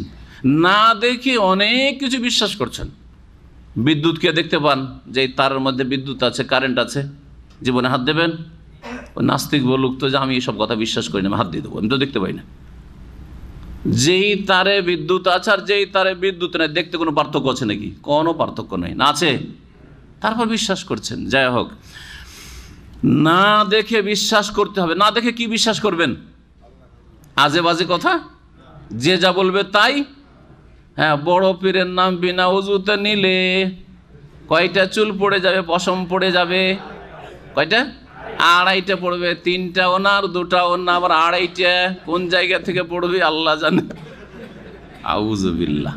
বিশ্বাস? জি। বড় পীর মায়ের পেট থেকে 18 পারা কোরআন মুখস্থ নিয়ে এসেছেন, বিশ্বাস? জি হ্যাঁ, কুফরি বিশ্বাস। শিরকি বিশ্বাস, গুমরাহি বিশ্বাস, জাহান্নামে নিয়ে যাওয়া বিশ্বাস। ভালো করে শুনে রাখেন। আউলিয়া গৌস কুতুব অনেক কিছু দিতে পারেন, তারা মরেও মরেন না, তাদেরকে মৃত বলা ঠিক হবে না, তারা অসাধারণ ক্ষমতা রাখে। কুফরি বিশ্বাস, শিরকি বিশ্বাস। বোঝা গেছে? মানুষ রুহানিয়াতে উন্নতি করতে করতে তার চোখের সামনে এই যে পার্থিব চোখ আর থাকে না, তখন এই চোখের সামনে পর্দা যে থাকে সেই পর্দা খুলে যায় আর সব কিছু দেখতে পায়, এর নাম হচ্ছে কাশফ। সুতরাং ওলি আউলিয়া সব কিছু দেখতে পায়। তো মুরিদিনীর তো কাপড়ের তলে যা আছে তাও দেখতে পাই রে বাবা। তো কি করে যাচ্ছেন ওই সব কাশওয়ালাদের সামনে? খবরদার যাবেন না কিন্তু ওই কাশওয়ালাদের সামনে। আমরা দেখতে পাই না, আমাদের সামনে আসলে কোনো অসুবিধা নেই, কিন্তু কাপড় দিয়ে ঢাকা আছে, আমরা বাস অতটাই দেখছি যে কাপড় আছে। বুঝতে পারছেন না? জি হ্যাঁ, আউযুবিল্লাহ, শিরকি কুফরি বিশ্বাস, এসব ভণ্ডামির শেষ নাই। জি হ্যাঁ, এসব বাতিল ধর্ম ইসলামের নামে কি করে আসলো? কোরআন সুন্নাহর ধর্ম, দিন শিখুন এবং পালন করুন। তৌহিদের দিন, সুন্নাহর দিন, নবী যা দিয়েছেন সেই নবীর নিয়ে আসা দিনের উপর থাকুন। না দেখে বিশ্বাস করবেন যে আল্লাহ বলেছেন, যিনি সব কিছু জানছেন, অতীত জানছেন, বর্তমান জানছেন, ভবিষ্যৎ জানছেন, আলেমুল গায়ব ওয়াশ শাহাদা, দৃশ্য জানছেন, অদৃশ্য জানছেন। আল্লাহ যা বলেছেন রব্বুল আলামিন, এবং আল্লাহ রসুল সাল্লাল্লাহু আলাইহি ওয়াসাল্লাম, তার কাছে ওহী করা হয়েছে আল্লাহর পক্ষ থেকে, তিনি অনেক কিছু জেনেছেন, আসমানি খবর যা আমরা জানি না, আসমানি বিধান, আসমানি সৃষ্টির রহস্য। সুতরাং তিনি যদি কোনো কিছু বলে থাকেন, সে দুনিয়ার বিষয়ে হোক অথবা দিনের বিষয়, বিশেষ করে দিনের বিষয়ে, আকীদা, ইবাদত, আখলাক ইত্যাদি, তাহলে তা কি করবে?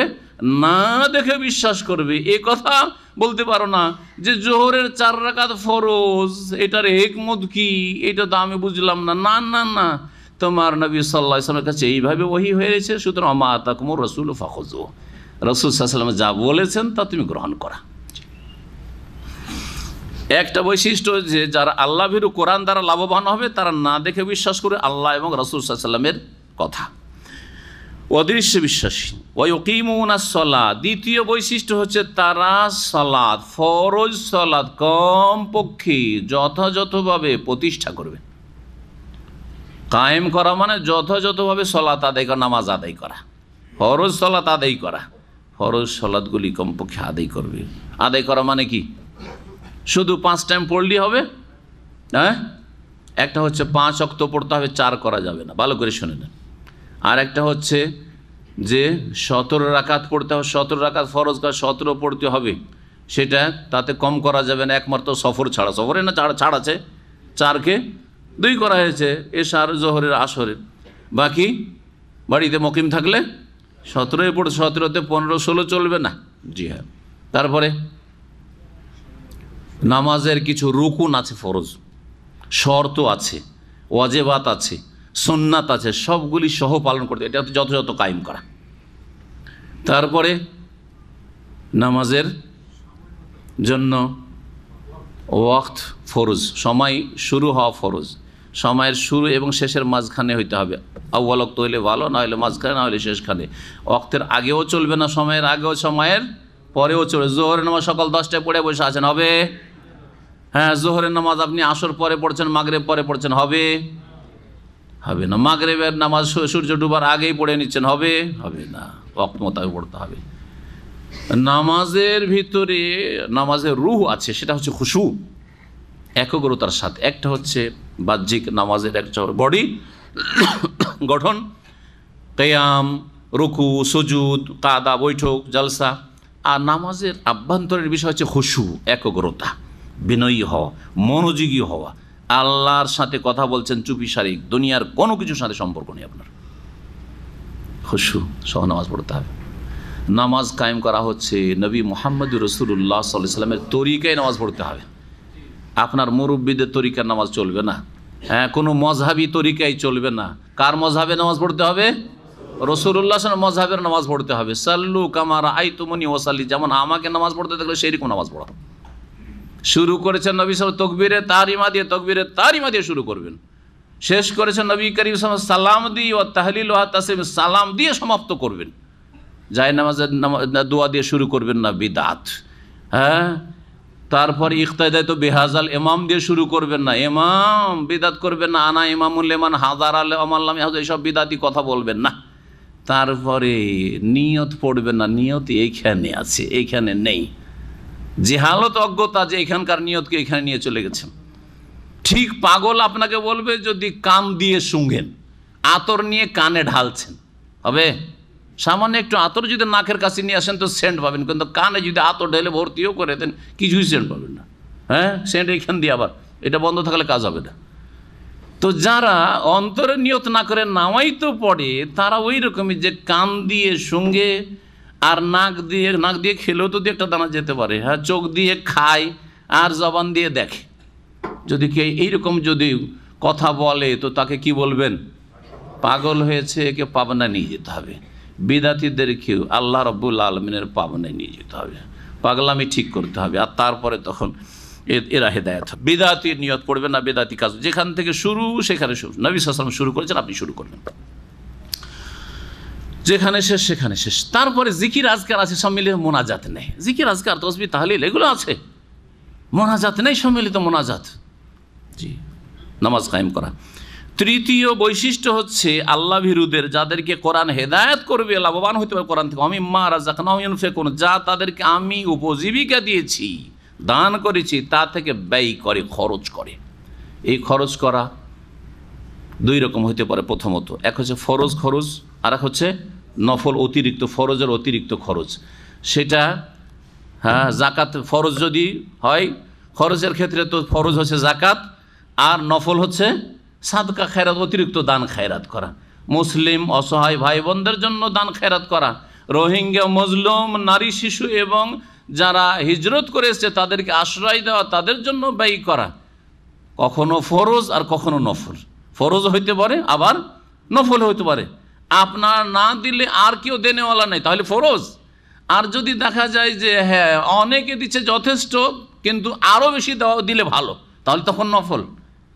এটা মনে করি না যে এটা নফল, শুধু জাকাতটাই শুধু ফরজ, আর অসহায় মুসলিমদের ভাই বোনদের সাহায্য করা ফরজ না। ফরজ ফরজ যদি বিকল্প কোনো ব্যবস্থা না থাকে, তাদের রুজি রিজিকের আশ্রয়ের, বাসস্থানে, তাহলে ফরজ।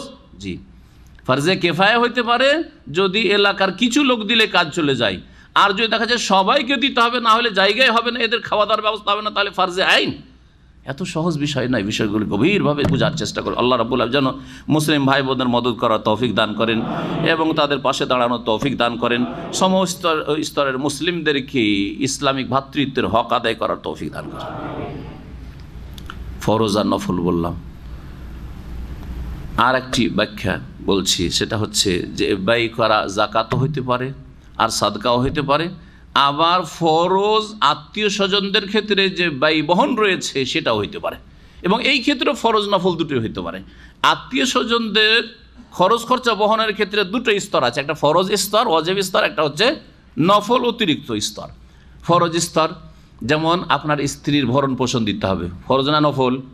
ফরজ। ছেলে মেয়েদের, নাবালক ছেলে মেয়েদের ভরণ পোষণ ফরজ। সাবালক রুজি রোজগার করে খাচ্ছে, ইনকাম করতে পারছে, ফরজ না নফল? নফল। বুঝতে পারছেন? স্ত্রী চাকরি করছে, ওর ভরণ পোষণ দেওয়া ফরজ না নফল? ফরজ। আসতে হয়ে গেল আওয়াজ। তার মানে অনেকে আছেন যে স্ত্রী চাকরি করলে তোর খরচ তুই মেনটেন কর, আর দিব না, নাকি? চলবে না, চলবে না। ও যদি কোটি কোটি টাকার মালিক হয়, একটা পয়সা খরচ করে তাকে খেতে হবে না, কারণ আপনার দায়িত্বে আপনার বিবাহ বন্ধনে এসেছে। আপনার চার্জ করার কোনো অধিকার নেই যে তোমার বেতনগুলি কি করছো, কোথায় কি করছো, জানতেই পারলাম না, এটাও বলার আপনার অধিকার নেই। ইচ্ছা হইলে আপনাকে দেবী, আপনার ছেলে মেয়ের জন্য কিছু খরচ করবে, না হইলে আপনি। কেন? তুমি যে নেতা হয়েছ। আর রেজাল কাওয়ামুন আলান নিসা বিমা ফাদ্দালাল্লাহু বা'দাহুম আলা বা'দ, এক তো শ্রেষ্ঠত্ব তোমার, আর যে নেতৃত্ব পেয়েছে তাকে খরচ করো। অবেমা আনফাকু, আর যেহেতু স্বামী খরচ করবে, আল্লাহ বলছেন স্বামীকে খরচ করতে হবে। স্ত্রী যদি কোটি কোটি টাকার সম্পদ নিয়ে আসে বাপের বাড়ি থেকে, আপনার জিজ্ঞাসা করার কোনো অধিকার নেই যে টাকাগুলো কী করলে, কিছু সংসারে লাগাও। হ্যাঁ, আজকালকার এই মডার্ন শিক্ষিত লোকেরা, স্ত্রী প্রফেসর আর সে হচ্ছে আর একটা কিছু, আর তারপর দুইজন ইনকাম হচ্ছে 50-50, তুমি 20,000 দাও, আমি 20,000, মান্থলি 40,000 খরচ, তুমি আধা আমি আধা। হ্যাঁ, এইসব চলবে না, এসব চলবে না। ইসলাম এত সুন্দর দিন, তারপরে ইসলাম এই সুবিচার করেছে। তোমরা সভ্য, আজকালকার দুনিয়ার যে সভ্যতার দাবি করছো, তোমরাই সুবিচার করতে বলে, আর তোমরাই মানবতার দাবি করছো আর সভ্যতার দাবি করছো, অসভ্যগুলো। আল্লাহ হেদায়েত দান করে। কোরআনে করিম ছাড়া, দিন ছাড়া, ইসলাম ছাড়া কোথাও আসল সভ্যতা নেই এবং আসল সুবিচার নেই। তো ভরণ পোষণ দেওয়া ফরজ আর নফল বুঝাচ্ছিলাম। ভরণ পোষণ দেওয়া বাপ মায়ের ফরজ না নফল? সবসময় বাপ মার যথেষ্ট ধন সম্পদ আছে, অভাব নেই তাদের, আর আপনি এখান থেকে 2000 রেল বেতন পাচ্ছেন, সব টাকা পাঠানো ফরজ। এটা হচ্ছে বাঙালি ধর্ম বা ভারতীয় ধর্ম। ভারতও এইরকম অবস্থা, ভারত, বাংলাদেশ, পাকিস্তান, যা কিছু ইনকাম করছে সব পাঠা। কি করবেন? বলছে তোর টাকা পয়সা নিয়ে আমার নামে করব, তোর মার নামে করব, সব ভাই পাবে। আমার ছেলে মেয়ে, তোর ছেলে মেয়ে এখনই এসব চিন্তা, আর হঠাৎ করে মরে গেলেন, সব টাকা পয়সা কার নামে জমা? জমি জায়গা বাপ মায়ের নামে। আপনার ছেলে মেয়েগুলো বঞ্চিত হয়ে গেল, নাম দিলেন মজলুম মিরাস। জালেম আপনি, আর আল্লাহকে বলছেন মজলুম মিরাসি, বেচারা মজলুম করে দিল, এদেরকে আল্লাহ ভাগ দিল না। আল্লাহ ভাগ দিল না, তুই ভাগ দাওনি, তোমার বাপের নামে সব কিছু জমি জায়গা করেছো আর মায়ের নামে করেছো। জালেম, জালেম সমাজ, জালেম পরিবার, জালেম ব্যক্তি। এসব ইসলাম নয়। আসলে বোঝার চেষ্টা করবেন, বাপ মায়ের খরচ যতটা দেওয়া জরুরি, না হলে চলবে না, ততটা দেওয়া ফরজ, ততটা দেওয়া ফরজ। আর তারপরে অতিরিক্ত দেওয়া হচ্ছে নফল, অতিরিক্ত দেওয়া হচ্ছে যথেষ্ট আছে, তারপরেও মাঝে মাঝে পাঠাইতে আছেন। এটা হচ্ছে নফল। সব টাকা পাঠিয়ে দেওয়া নফল। সব টাকা পাঠিয়ে দিয়ে যদি অন্যের ওপর জুলুম হয় তাহলে হারাম, নফল না। আর এটাই হচ্ছে, সব টাকা পয়সা বাপের অ্যাকাউন্টে পাঠালেন, মায়ের কাছে পাঠালেন, আর তারপর স্ত্রী বঞ্চিত। স্ত্রীকে যদি ডাক্তারের কাছে যেতে হয়, তবু আপনার বাপের কাছে চাইতে হবে, আপনার মায়ের কাছে চাইতে হবে। এইরকম তৈরি করেছেন না পরিবেশ? জালেম, আপনিও জালেম, আপনার বাপ মাও জালেম। স্ত্রীর খরচা আপনার ফরজ না আপনার বাপ মায়ের ফরজ? হ্যাঁ রে, আমাদের জাহেল সমাজে দেখেছি, স্ত্রীকে একটা ব্রেসিয়ার লাগবে, তা বলছে যে হ্যাঁ টাকা কার কাছে? শ্বশুরের কাছে। শ্বশুর কাছে চাইবে? হ্যাঁ, বেহায়া স্বামী। বোঝার চেষ্টা করবেন, দিন ইসলাম বোঝার চেষ্টা করবেন। আপনার ফরজ, আপনাকে খরচ দিতে হবে।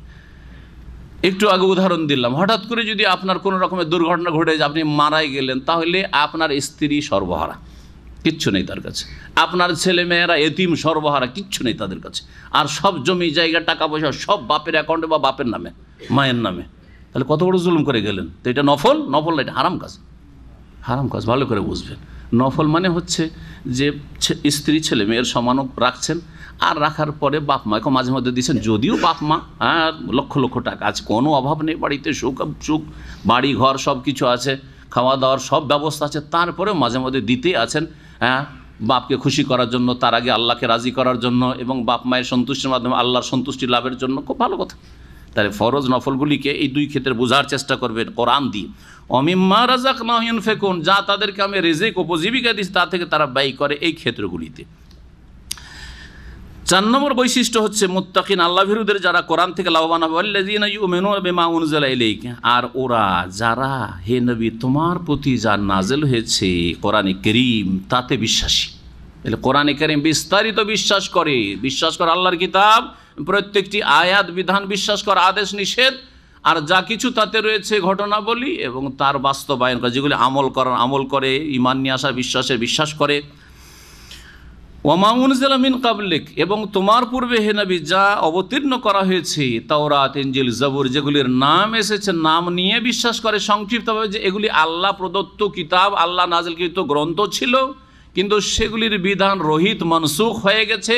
সেগুলি একটা লিমিটেড, সীমিত পিরিয়ডের জন্য ছিল, আর তারপরে সেগুলির বিধানকে কোরআনে কারীম দিয়ে, শেষ রাসূল দিয়ে রহিত করা হয়েছে। আর সেগুলি অবিকৃত না, এখন বিকৃত হয়ে গেছে কিতাবগুলি, কিন্তু সেগুলি আল্লাহ প্রদত্ত কিতাব ছিল। ওয়াবিল আখিরাতি হুম ইউকিনুন, আর 5 নম্বর হচ্ছে যে তারা পরকালে দৃঢ় বিশ্বাসী, পরকাল সম্পর্কে দৃঢ় প্রত্যয় রাখে, দৃঢ় বিশ্বাস, ইয়াকিন রাখে, কোনো সন্দেহ নেই পরকাল সম্পর্কে। যেমন এখন যে দিন, আর এখন যে আমরা ইসলামিক সেন্টারের হলে বসে আছি, এতে চোখে দেখে বিশ্বাস করছি, ঠিক না? ঠিকই তেমনই এইরকমই ইয়াকিন যে আমার আপনার মত আছে, আর মতের পরে আখিরাত আছে। যদি সামান্য পার্থক্য থাকে তাহলে আপনি সন্দিহান, আর সন্দিহান মুসলিম না। যে কি জানি হবে, বিশ্বাস করি, তবে কি জানি, তাহলে মুসলিম না, আপনি অবিশ্বাসী। আপনি একটা বিষয় অবিশ্বাস যদি করেন যেটা স্পষ্ট কোরআন এবং হাদিস দ্বারা, তাহলে আপনি অবিশ্বাসী, বিশ্বাসী মুমিন না। অবিল আখিরাতি হুম ইউকিনুন। এই বৈশিষ্ট্যগুলো, এইরকম আরও বহু বৈশিষ্ট্য বিভিন্ন জায়গায় কোরআনে কারিমে মুমিনদের, মুত্তাকিনদের বর্ণনা করা হয়েছে। যেমন সূরা ফুরকানে ওয়াইবাদুর রহমান বলে রহমানের বান্দাদের গুণাবলী বর্ণনা করা হয়েছে। সূরা মুমিনের শুরুতে 10-12টি গুণাবলী, কাদ আফলাহাল মুমিনুন আল্লাযীনা ফি সালাতিহিম খাশিউন। এইরকমই মুত্তাকিনদের আরও গুণাবলী বিভিন্ন সূরায় আয়াতে বর্ণনা করা হয়েছে। আল্লাহ রাব্বুল বলছেন, যারা এই বৈশিষ্ট্যগুলো নিজের মধ্যে তৈরি করতে পারবে, উলাইকা আলা হুদাম মির রাব্বিহিম, ওরাই তাদের প্রতিপালকের পক্ষ থেকে সঠিক পথের ওপর প্রতিষ্ঠিত, সরল পথে কায়েম, তারা প্রতিষ্ঠিত। তাহলে আল্লাহ নিশ্চয়তা দান করছে যে এই রকম গিয়ারে যদি চলো, যেই গিয়ার বলা হইল, তাহলে তোমরা সরল পথে চলছো। তাহলে তোমাদের গাড়ি রাস্তার নিচে, রাজপথের নিচে নামবে না, দুর্ঘটনা ঘটবে না, জাহান্নামের সম্মুখীন হবে না। ওয়াউলাইকা হুমুল মুফলিহুন, আর ওরাই হচ্ছে সফল কাম, যারা হেদায়েতের ওপর দুনিয়াতে কর্মজগতে প্রতিষ্ঠিত থাকবে সঠিক পথে, তাদের শেষ পরিণাম হচ্ছে সফলতা লাভ করা জান্নাতের মাধ্যমে আর জাহান্নাম থেকে রক্ষার মাধ্যমে। ওয়াউলাইকা হুমুল মুফলিহুন, ফালাহ হচ্ছে সার্বিক কল্যাণ হাসিল করা। এই জন্য নামাজ হচ্ছে আল ফালাহ, হাইয়া আলাস সালাহ, হাইয়া আলাল। সূরা বাকারার শুরুতে মানুষকে, মানব জাতিকে ভাগ করা হয়েছে।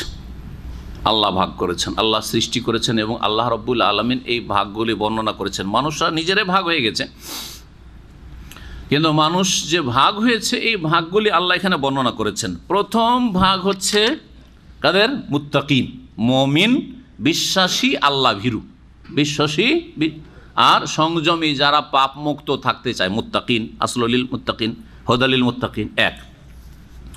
2 নম্বর, দ্বিতীয় শ্রেণীর মানুষ যাদের কথা আল্লাহ বর্ণনা করেছেন, তারা হচ্ছে কাফেরিন, অস্বীকারী।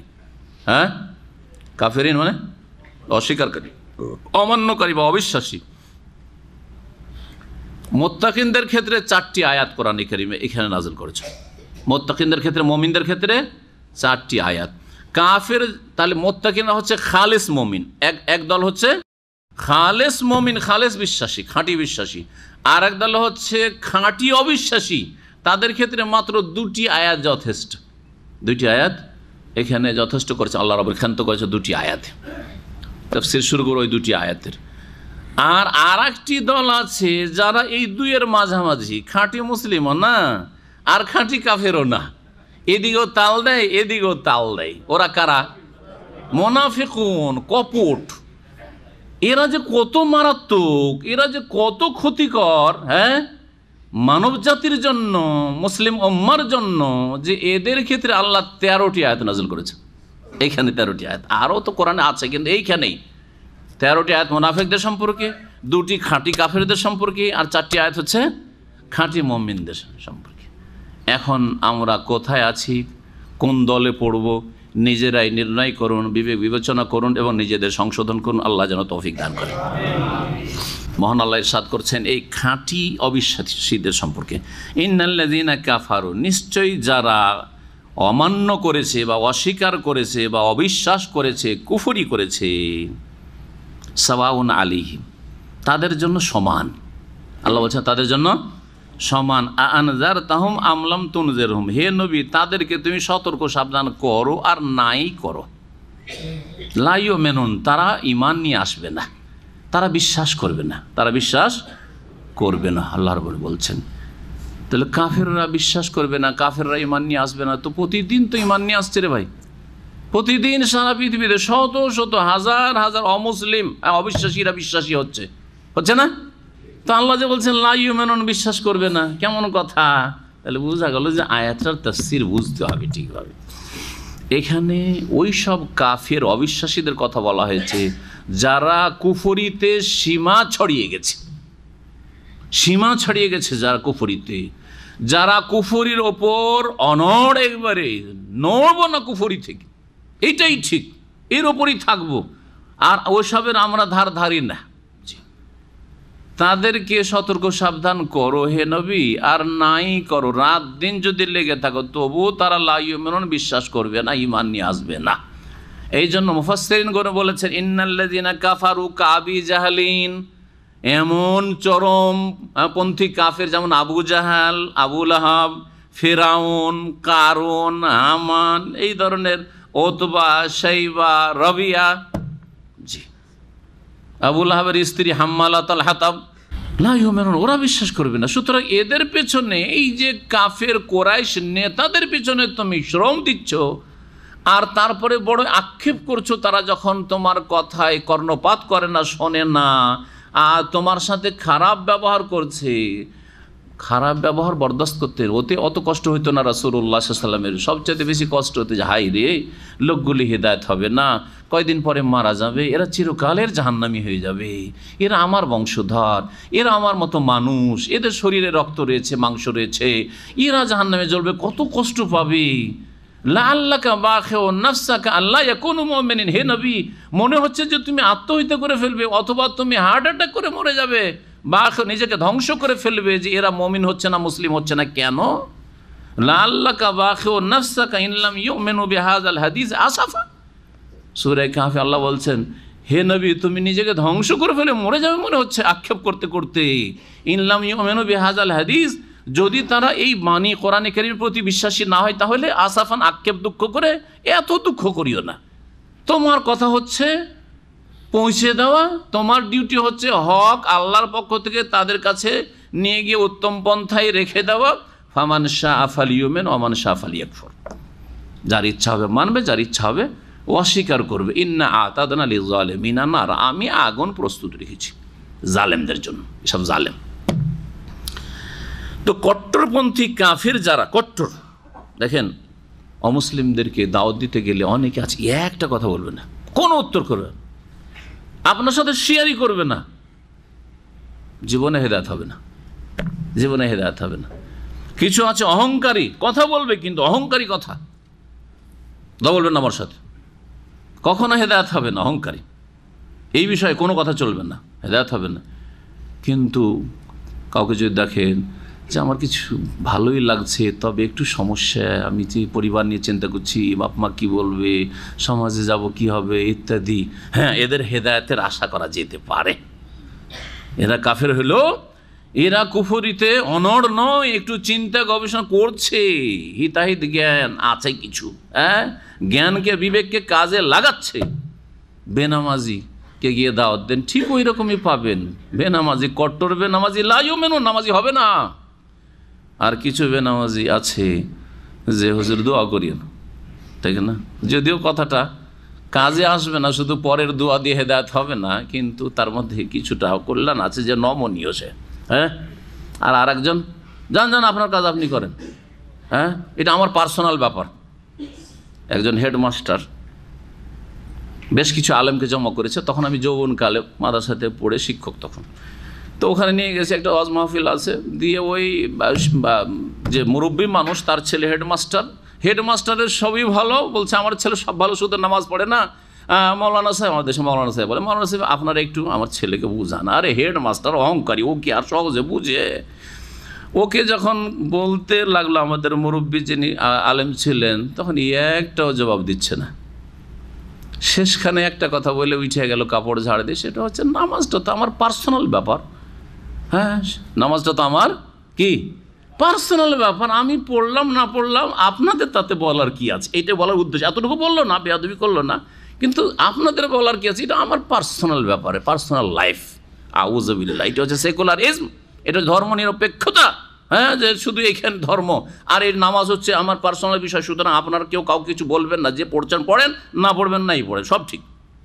কথা বলছে ধর্ম নিরপেক্ষতা, কুফরি মতবাদ, হেদায়েত হবে না। আল্লাহ বলছে লা ইউমিনুন, এইরকম কট্টর বেনামাজি বিশ্বাসী হবে না, নামাজি হবে না। কিন্তু যার মধ্যে কল্যাণ আছে, চেষ্টা করছি, মাঝে মধ্যে আবার শয়তান ধরে নিচ্ছে, এদের হেদায়েতের চান্স আছে।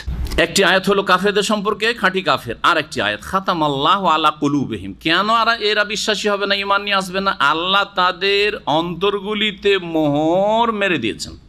ওয়ালা সামঈহিম, তাদের কানে শ্রবণ শক্তিতে আল্লাহ মোহর লাগিয়ে দিয়েছেন। ওয়ালা আবসারিহিম গিশাওয়া, এবং তাদের দৃষ্টি শক্তির ওপর আবরণ পড়ে গেছে। ওয়ালাহুম আযাবুন আযীম। সুতরাং এই অবস্থায় যখন থেকে গেল আর চলে গেল, তখন তাদের জন্য মহাশাস্তি রয়েছে। কি রয়েছে? মহাশাস্তি রয়েছে।